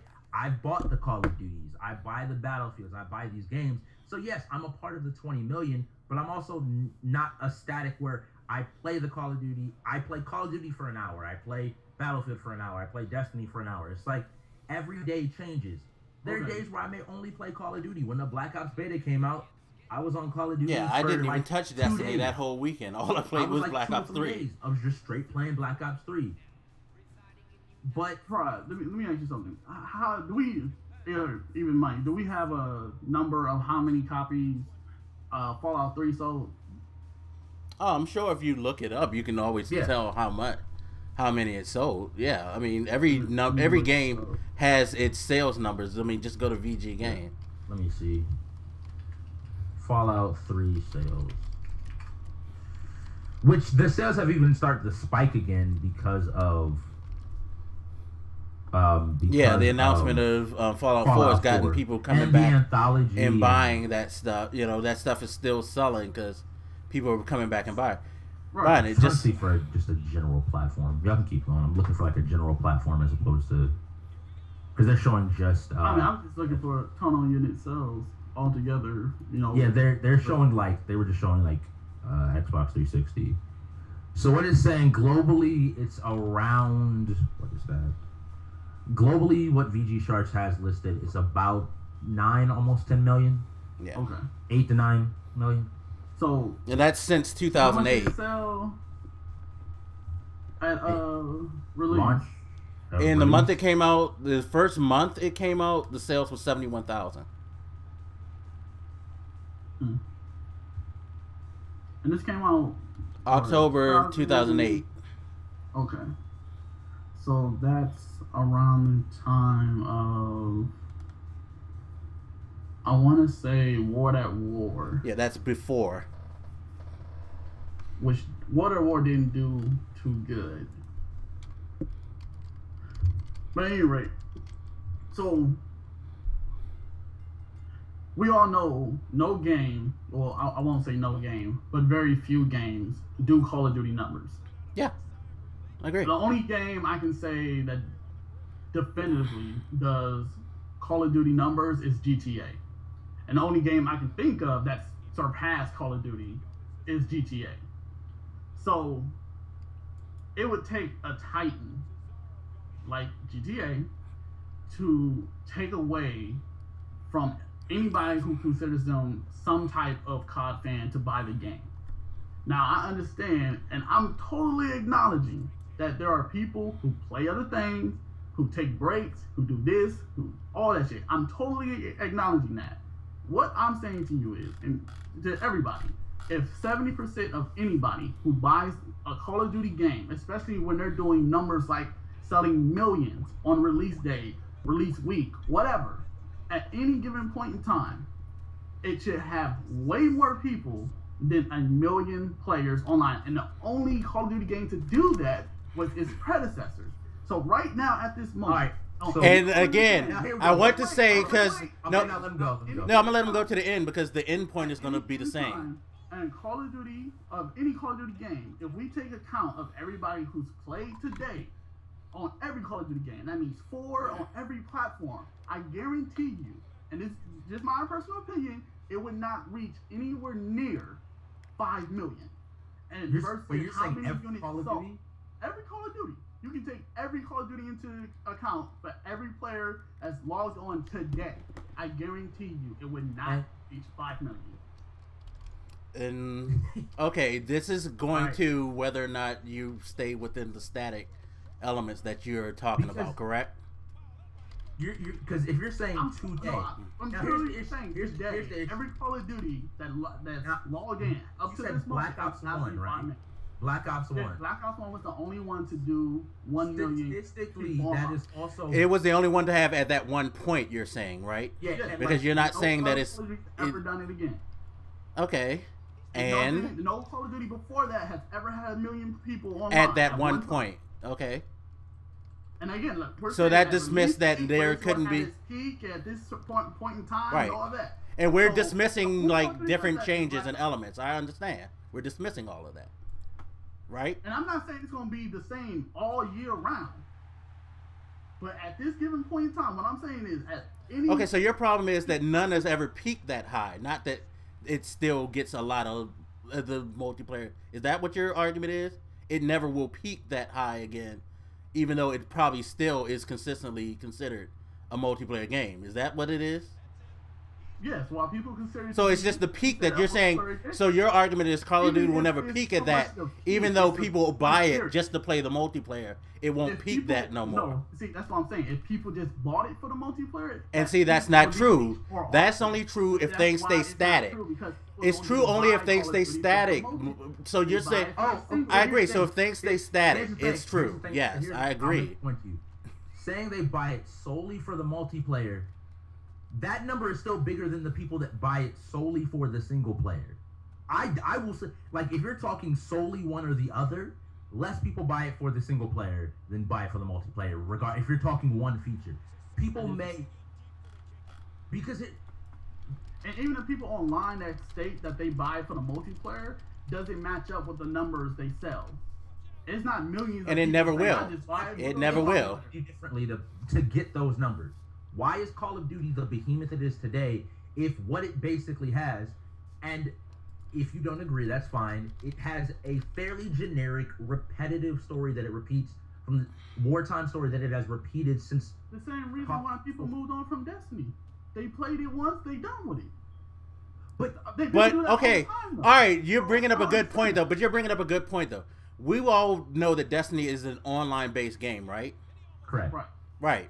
Now, the last numbers I saw were in February. It sold over 60 million units or something like that. It had over 60 million people playing or registered, right? Yeah. But you don't have those people on there. So you're saying that an online game that people bought for the online, people stopped playing, right? Right. So that can't happen if they bought Call of Duty just to play online? I'll give you another example.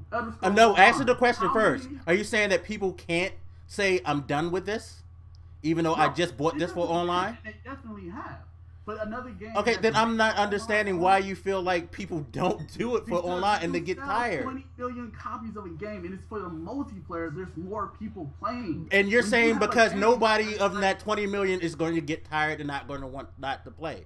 You're saying nobody of that 20 million is not going to want to take a break. You're dismissing everything. Like I said, I understand your argument, but your argument is held in a static bubble.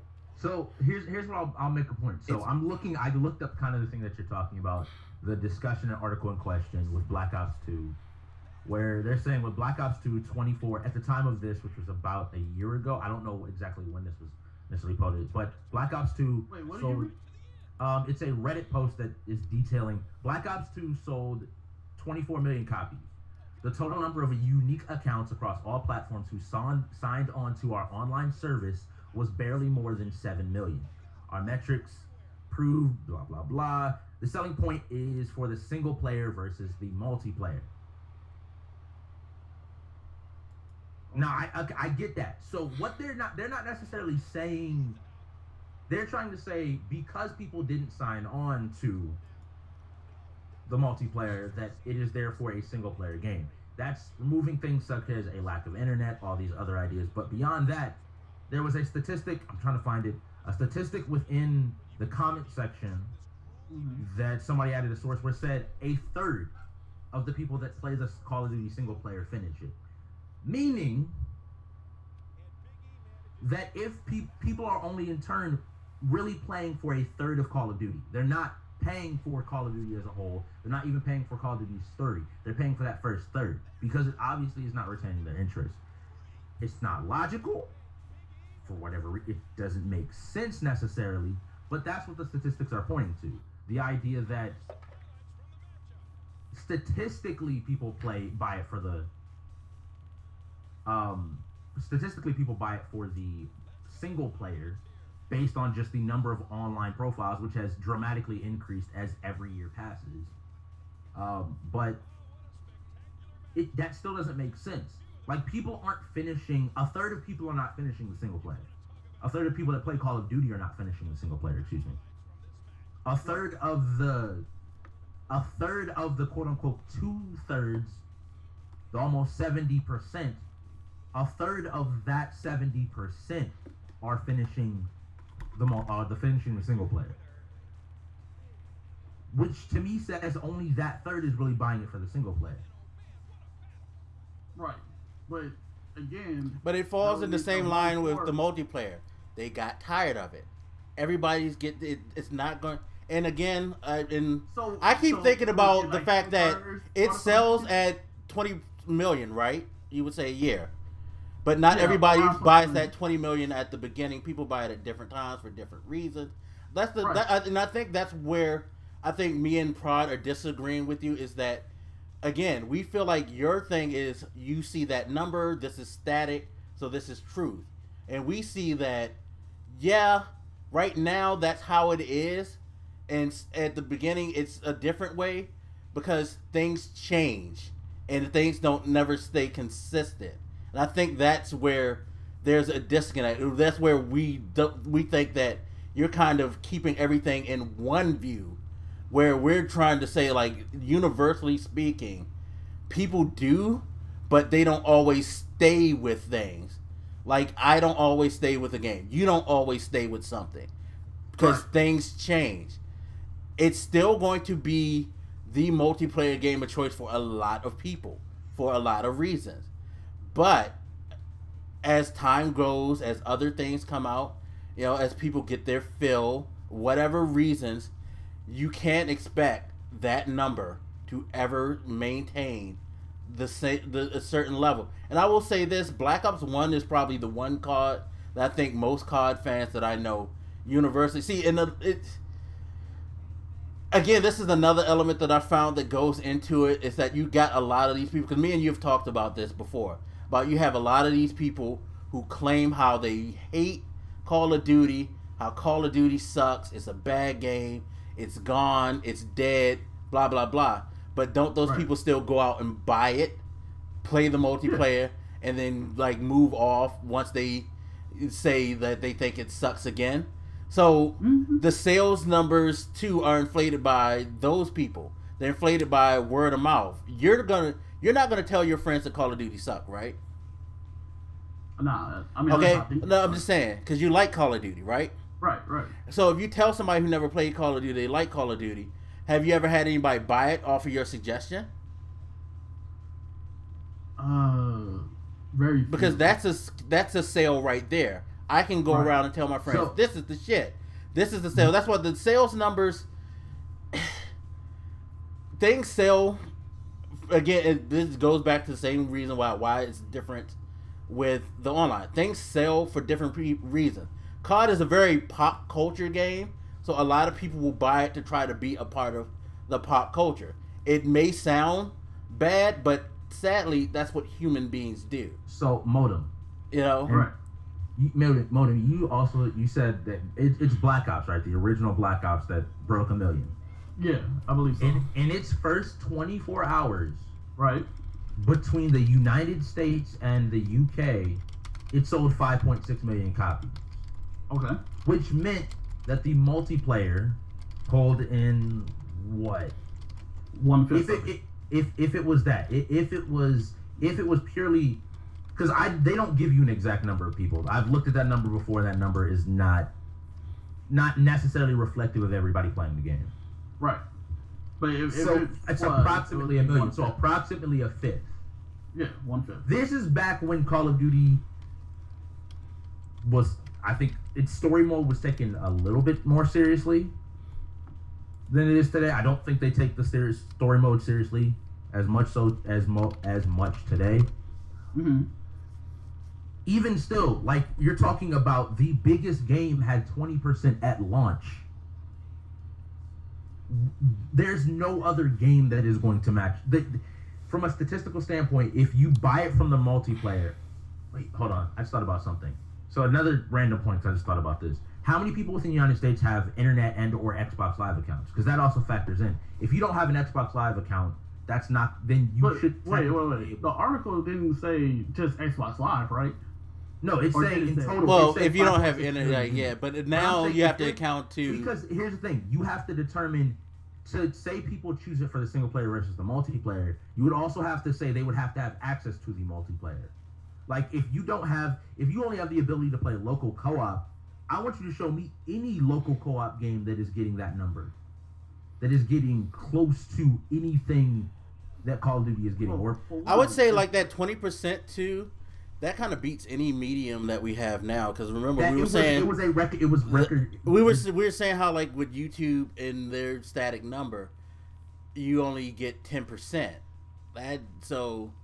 That's kind of saying something too, that in a one-shot deal they can get 20%, because people don't retain their attention to things as much as they used to. That's just, it's the way it is. Attention spans don't hold up as much as they do anymore. They get something, they're all excited about it, they play it to death, and then they rush off to the next thing. That's just the way society is right now. Yeah, of course. Yeah. But yeah. See, with even all that, we're saying, like, now looking up the numbers and everything, that's 1/5. And from what I distinctly remember, PS3 and Xbox had a million together. Like, that was 1 million people online together. And it's like, counting that for that one day, right? 20%. Yeah, I mean, that like we said, that's peak hours. That's peak time when everybody got their hands on it. Everybody wants to play it, whatever. But, for the one day, right? Right. So, and I think it continued for like a week, maybe a month. Don't for sure remember. But in that peak moment, having 1 million players online, like I said, the only game to do that was Black Ops. No game after that has done it. No game before that has done it. And with a game where the fan base, whether they lose people, they're still gaining people. And like we said, even if when people say they done, they still come back to it, they still buy it. There's people who, won't stop buying it or whatever. But in the end, they're still doing 20 million a year. Yeah, they're just not retaining people's attention. Right. But nothing's retaining people's attention, so. Which is, and in a sense, like, you can't even, it's like, if you scaled it back, even if they did 10 million, 20 million people at that peak time of everybody gotten it, only 20% of them jumped online. Or, for whatever reason, correct? But you're saying for whatever reason? Yeah, like, for whatever reason. Okay. Like, so this is where I'm trying to figure out what's your point, because you just said for whatever reason. Reasons come into factor. Do you agree? Yeah. Okay. Then how does that not, like I said, and like I was trying to say before to kind of close it out, I think the best way to actually get this argument to at a center point where it can be a serious discussion that you can kind of debate is that we need them to start doing more hard numbers. The data collection is flawed because it only shows you at this moment. I want an all-day account, and then I think we can go, because like I said before, at this time we're speculating back and forth for a long time over something that we have no concrete evidence of, because we're going off of what happens at one moment in time. We're not getting a full analysis of what happens. I need for you to find me a day-to-day average because that one-time what average was saying, does though, not right? accumulate the day. That just shows that on certain days at this time you get this amount of people, but you're not telling me how many people you actually get a day, unless you want me to take that 1 hour and then multiply it by 24 hours. Then that'll give me a number that for the day-to-day basis. But no, I'm just saying. But the thing is, until we get a solid number, we can't use that number to say whether or not people are buying it for multiplayer or not. We're just like disagreeing because we have different feelings. But that number is not telling the true tale because they have yet to start analyzing online games in the proper way. This article said when they peaked it, right? Okay, is that for the whole day? So, no, I'm not. Then, because if it's not for the whole day, I'm Bodum. You're not hearing. I think you're not hearing me. No, I'm hearing you, but you're not hearing me. Listen. I am hearing you, and I told you what I heard. 24 million, and they said only 7 million out of that 24 million signed up. Well, here's the thing. Now let's examine that. Let's examine that. All right. Like so 7 million signed up. That is again, 7 million people had an opportunity. Again, how you mentioned the reasons and the causes that they could or could not play. There were 7 million people when I first got an Xbox 360. I did not have Xbox Live. I couldn't be included in the number. I didn't buy Call of Duty for a single player. So if you didn't play online, you telling me you bought Call of Duty for the local multiplayer? That was back when I had cousins and brothers and friends coming over to my house constantly. And yes, we played it. Just like I played GoldenEye 007 for the multiplayer. Okay. That's when you have people over your house. Would you do the same now? No, because people don't come over my house. Okay. So I'm also, let's clarify, I'm also not the gamer in question here. I buy Call of Duty for the multiplayer, but I buy most of video games for the single player, for the story. Call of Duty is that exception for me. I don't fall into this category. Like, I'm not pretending to say that I would fall into the category of somebody that is normal, because Call of Duty is the exception to my rule. Right. Like, it is one of the few games that I'm like, I'll get that for the multiplayer. I'll get Battlefield for the multiplayer. I won't ever touch their single. I played Advanced Warfare's story because it looked different. But I usually don't touch the single players or the multiplayers at all. Right. So, at any given point, I want to say this too. One thing, please don't use Reddit. I hate. Never use Reddit. Reddit is not that bad. Reddit really is. It is. It horrible. Really isn't. It really is. Oh, we won't go. I'm just saying, don't use Reddit because Reddit starts a lot of trouble. I'm not disputing the number that person put up because they actually seem like they're an intelligent Reddit user, and I applaud them for being that. Don't use Reddit, You. Reddit's horrible.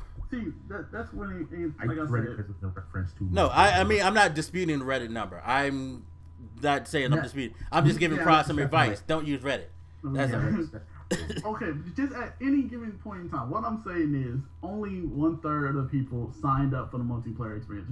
Now we're saying that given the reasons of the variables like I had cousins, I had no internet, so I bought it for the local multiplayer.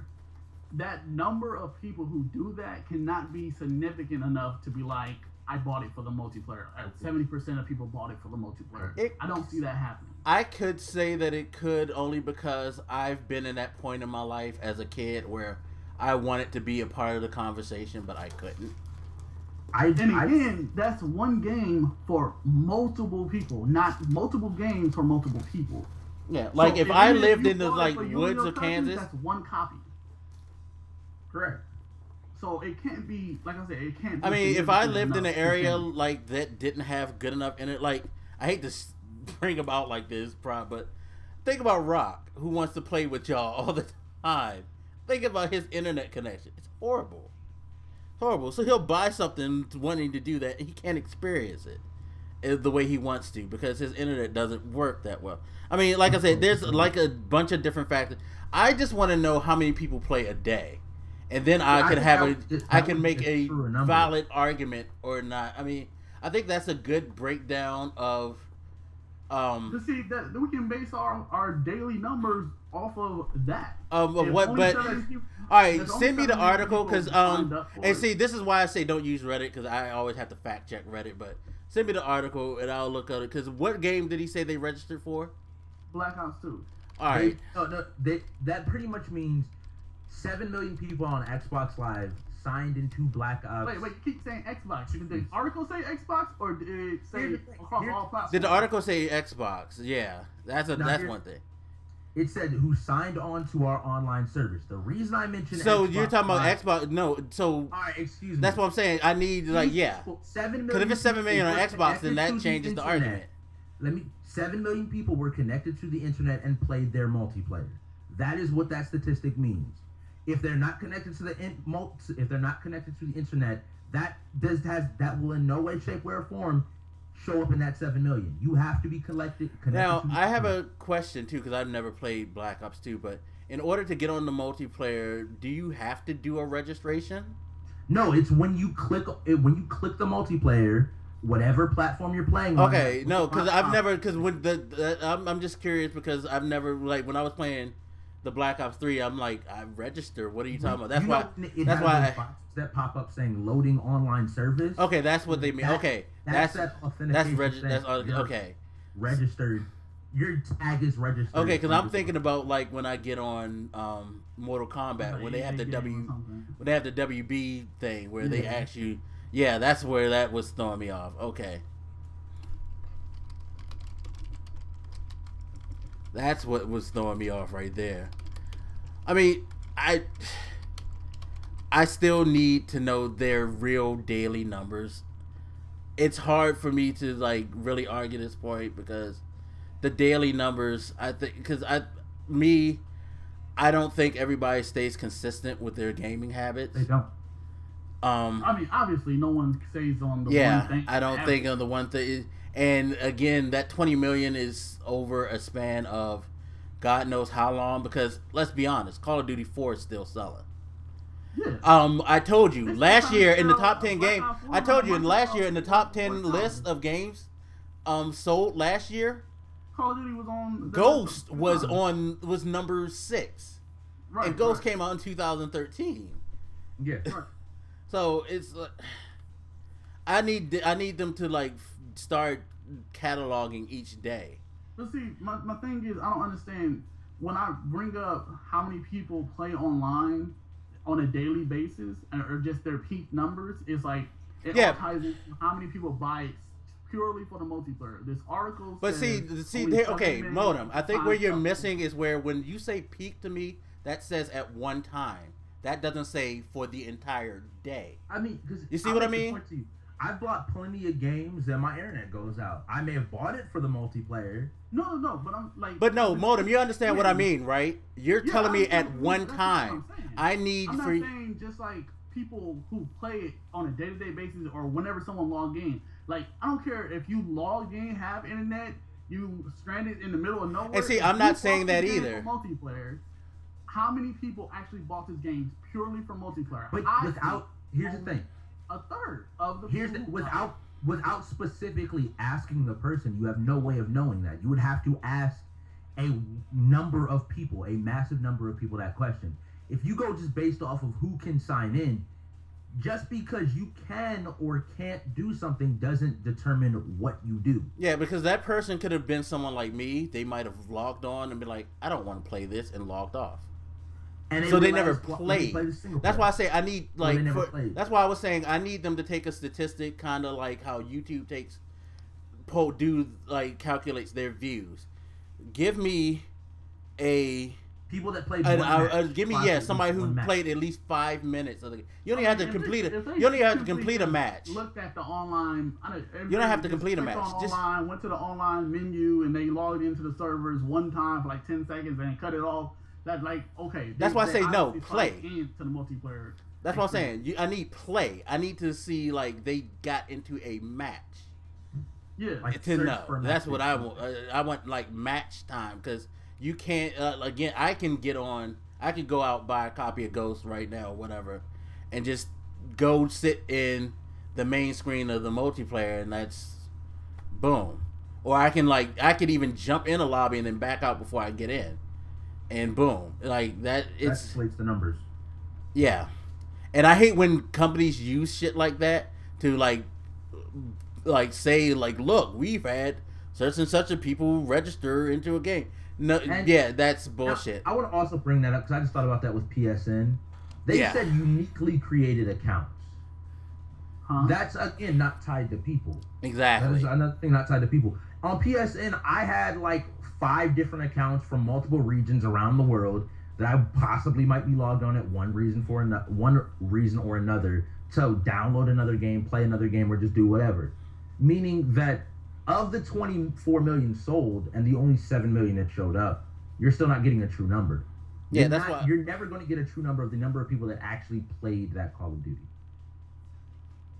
Because all they can say is 24 million people bought Call of Duty Black Ops 4. And they could find the true number if they want. And that's why I say I really think that they need to start doing it. And they won't, because I'm not saying that you can. You're totally wrong, Boda.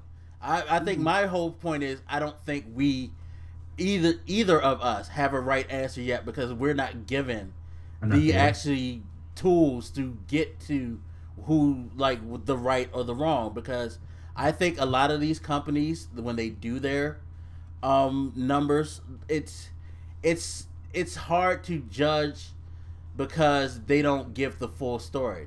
Just like I put the peak time thing out, I'm not getting the whole story there because that's that moment. You know, it's just like when they were boasting the 1 million at that one time. That could have been a case where, say, 600,000 were playing their last match, 400,000 were just getting into their first, or like a couple of 100,000 were in the middle of their session and were going off like after 1 or 2 more matches. It just like that was a perfect storm. That's why I kept saying that moment, because that's a perfect storm that they caught at that moment, and that's why they decided to throw that out, because that shit looks sexy. That shit makes them look like they're doing something right. But you know, it could be a case that if we actually dug into the numbers at the time when Black Ops was out, it may have averaged daily less than other like Call of Duties that preceded it. We won't know because they never really go that far. They're always going to give you the best number possible. That's what they do. You know, they're not going to give you true answers. They're just going to give you the answers that make them look good. Right. You know. So that's why I was saying I don't think we have any real answer to this until we get like some true data, because we all can speculate that, you know. Right. But like, I'm definitely not dismissing that it could be that not many people buy it. We just will probably never know, because word of mouth says yes. Peak Time says no. Reddit says, the Reddit dude says yes, but you know, viewership on multiplayer reveal says no. It's like all types of shit go back and forth I thought about that. to make that argument. Like, that would be it's an interesting hard. number as well. I would like to see. Remember, I think it might have been Modern Warfare 2 that first did it, or it's the first one I can remember, where they let you say which menu you want to be put to first. I would love to see the number of people who actively selected. Like, they're the people that just ignored the menu and did not select one or the other. So obviously they're just brought to the start menu. But I would love to see the number of people who selected the campaign menu versus the story menu. I would love to see that number of people of which one selected which and what that split was. Because that would also give some light to it. Again, without asking a vast majority of the numbers, you're never going to get the true answer, like Blak and you both saying. We don't have enough data at this point, I guess, would be the simplest thing. Yeah, PR is definitely going to, yeah. That's why we have to attack Call of Duty's headquarters and demand the data. Rise with me, my brothers. I don't think I want to go to Activision unless they're gonna. And the only reason I go to Activision is to find out when the fuck is StarCraft coming out. That's all I. It's supposed to be coming out this year. No, I need a date. You can tell me that because that could be December 31st. Oh, knowing Blizzard, it probably would be. So yeah. What we got next to talk about? All right. Well, we were talking about Game of the Year, but they kind of went to a way different tangent than Game of the Year. So apologies, people. Apologies for that weird tangent. That was cool though. Anyway, I wanted to talk about you lead off the subject because you found the article about something called FLACA that I've never heard of in my life. So this is the what the fuck moment of the show. Okay. Are you gonna pull up Yeah, no, I'm gonna put that video that I showed y'all in the chat. Just go ahead and intro it, and then I'm gonna put the video. All right. Well, in southern Florida, I think in the I want to say the Project region, there's a new drug that's plaguing the streets. They're calling it FLACA. It's spelled FLAKKA. If anybody in Florida knows about that watching right now, you can go ahead and let off in the chat and tell us about it. But from what I've read and seen, it's like super meth or some shit. It's making people flip the fuck out like I've never seen before. This one girl was doing some kind of spastic dance. Like, it was so weird. It's like when you see these people, it's like they're not even in control of themselves. It's like a body reacting or some shit. It's weird. And it's cheap as hell. They can mass produce it. I think the video, I showed you the information on video. Didn't they say crime rate has increased to like 780%, right? Is that what that said, Mike? I forgot the number that they put out there. Let me see. Because I'm in Facebook now. I think I sent the wrong link.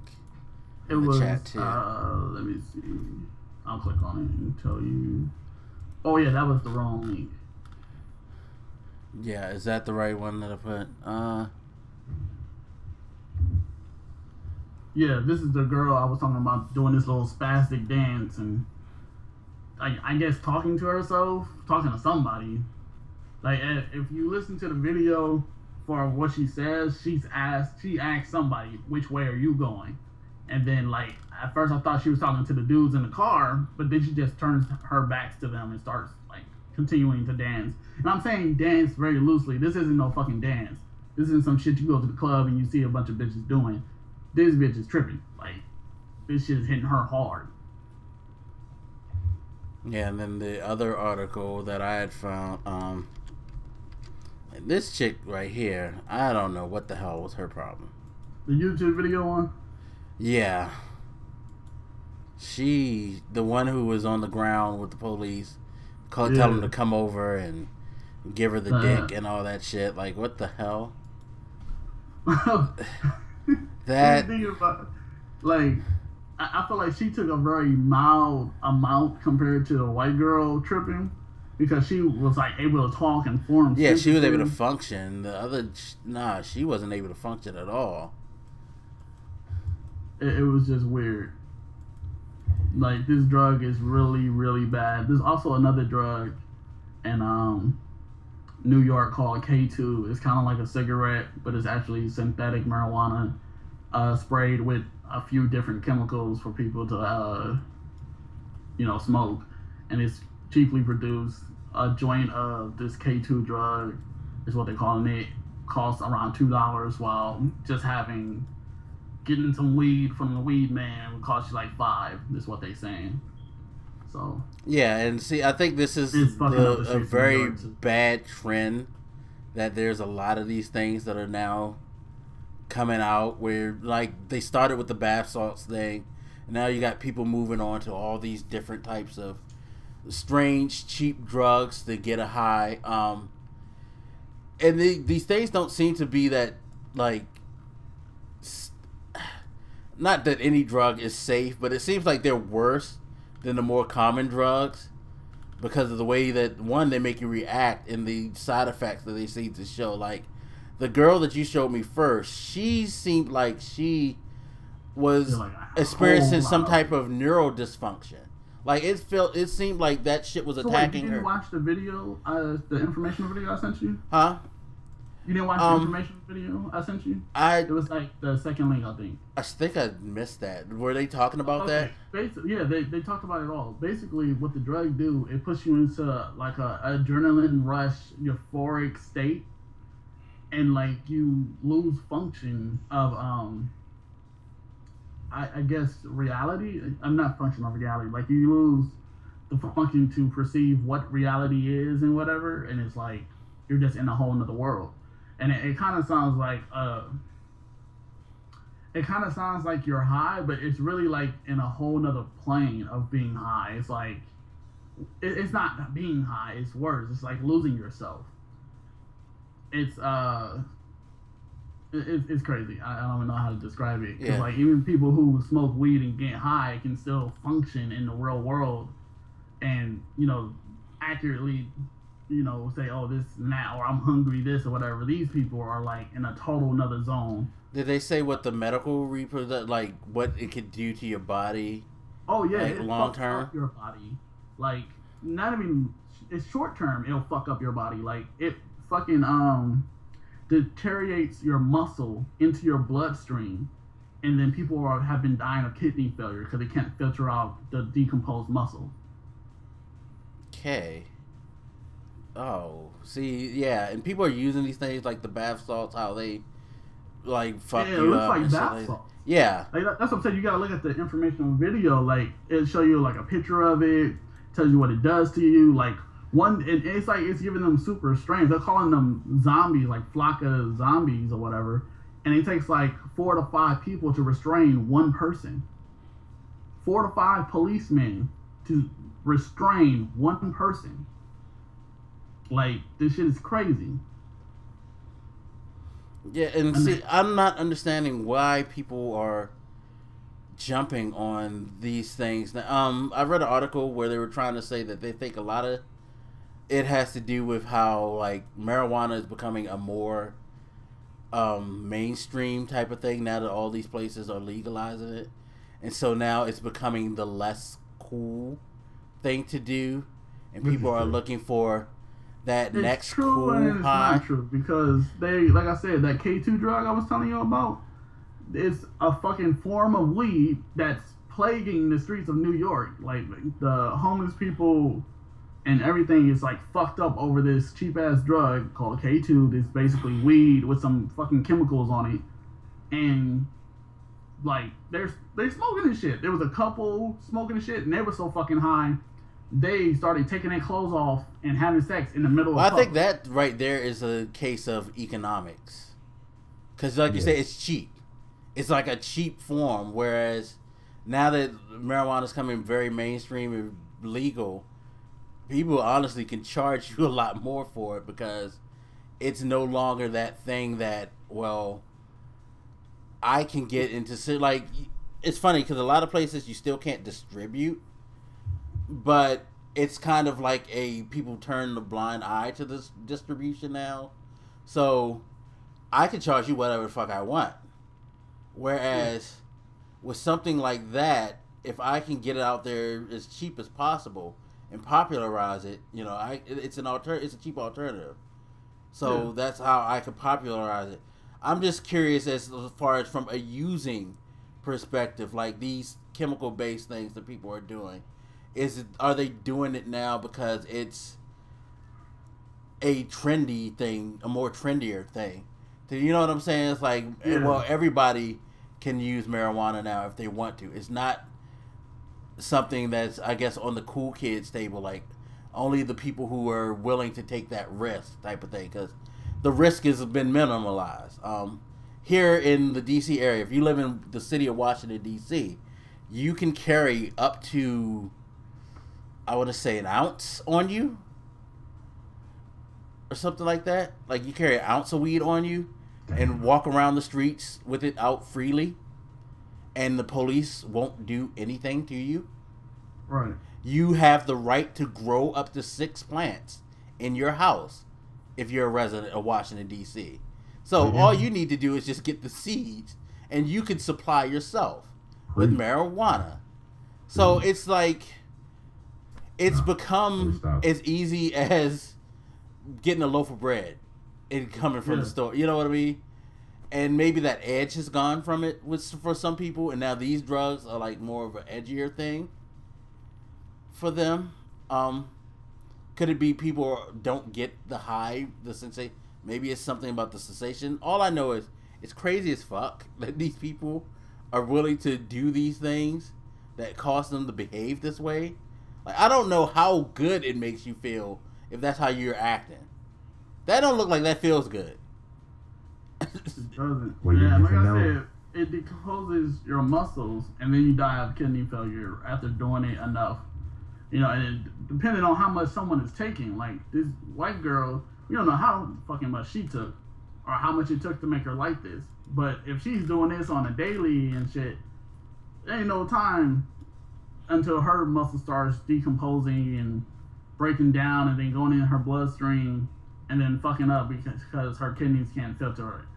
You know, like, hearing that shit doesn't, like, it really, I don't do drugs. Like, I'm not even into that shit. But hearing shit like this definitely makes me not want to do drugs. You know what I'm saying? You don't hear, like, this shit about no fucking cocaine or crack, anything like that. Like, the medical shit that happens is, like, over a long period of time of use. These people aren't doing this shit over long periods of time. This shit just came out, and people are dying of fucking kidney failure, yo. Like, that shit is crazy. Anything that decomposes your muscles is crazy as hell. Like, yeah, I agree. Feeling good or being high or having a good time, like, this is literally some shit you do till you die. Like, that's crazy. And there's no, like, real medical treatment for this shit. Like, they just do whatever they can for you and hope you don't die. Yeah, see, I guess that's why I've never tried any drugs. I was that kid who would listen to those repercussions of using drugs. I'm like, yeah, I don't want that. You know, but I guess some people don't really care. Because again, maybe it just makes them feel edgy. I don't know. I've never understood the appeal of using drugs. It just has been something that's never, you know, I've never really thought of. People have always tried, like, people to this day still try to get me to smoke marijuana, and I just have no interest. You know, they couldn't get, if you couldn't get me at the quote unquote experimental age of my life, how the fuck you think you're gonna get me now, where I'm a, like, grown man, old as shit? I'm not into that experiment shit anymore. Right. You know, so I don't understand why people love to try to do that, but it's crazy. I don't get it. I don't understand why people do that to themselves. Exactly. This shit doesn't make any sense. No, none at all. Doesn't make any sense at all. And that's the big thing for me, at least. Like, it doesn't make no sense to do shit that's gonna really harm your body in a short amount of time, period. Like, if you got a death wish, maybe I can understand that, but I don't understand that. Yeah, I mean, I guess there are people, like, you have mental problems, you have personal problems. But again, this is something out of my realm, because I've never been one to, I guess, choose that form of abuse for myself to get over something. You know what I mean? So I don't know. I really don't know. It just, yeah, it's something that perplexes me for sure. So overall, it just doesn't make no sense. I haven't said very much because I mean, I agree with y'all from the, like, just the general living standpoint. You as a person should not be ingesting this. Clearly, that is not to say that I'm not interested in this from a scientific standpoint. I would love to break this down and figure out exactly what is the chemical makeup of this thing from a scientific standpoint. And that's just me. Do not ingest this. If you ingest this, you're stupid. I rarely use the word stupid, but you are stupid. Anything that is basically guaranteed death is a stupid choice to begin to make. I can't even. I don't see no. I don't see any kind of recovery from some shit like this. Like, and the main ingredient is called alpha PVP, and it's a big ass word. It's like alpha pyrrolide dino. I ain't even gonna try to pronounce the rest of that. That's a big ass word, but damn, like, this shit is crazy.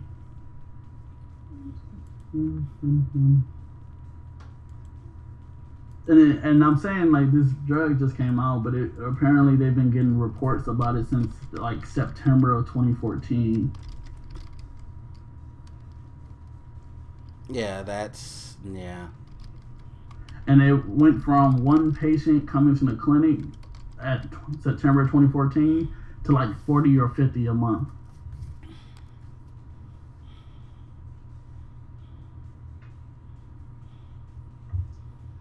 I don't know.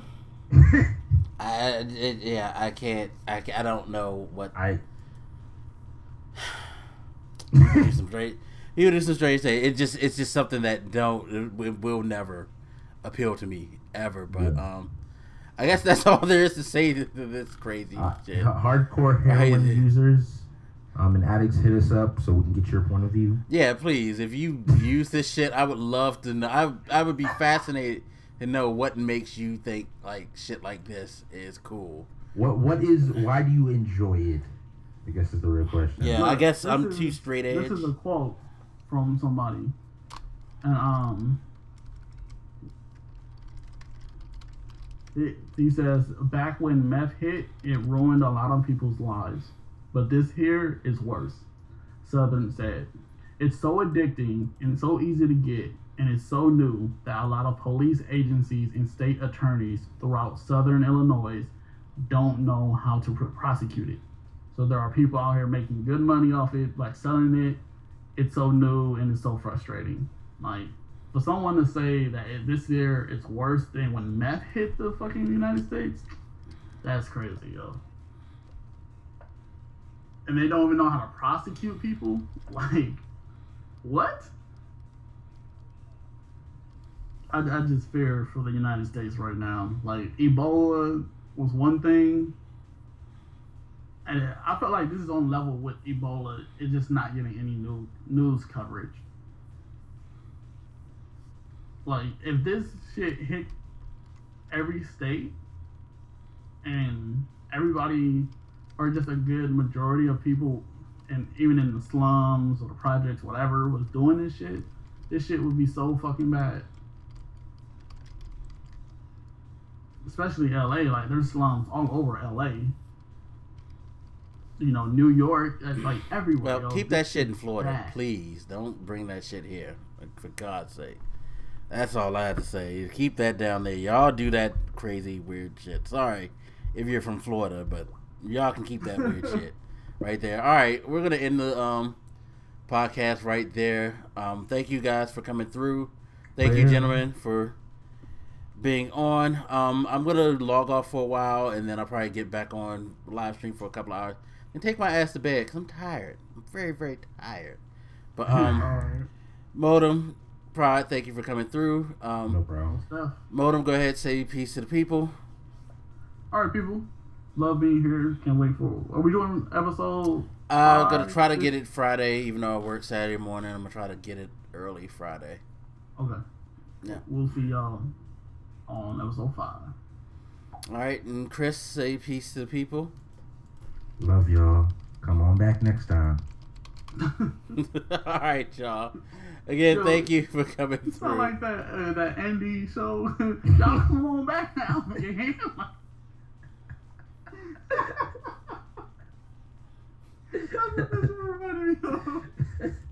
Oh my god, that's hilarious. He got issues.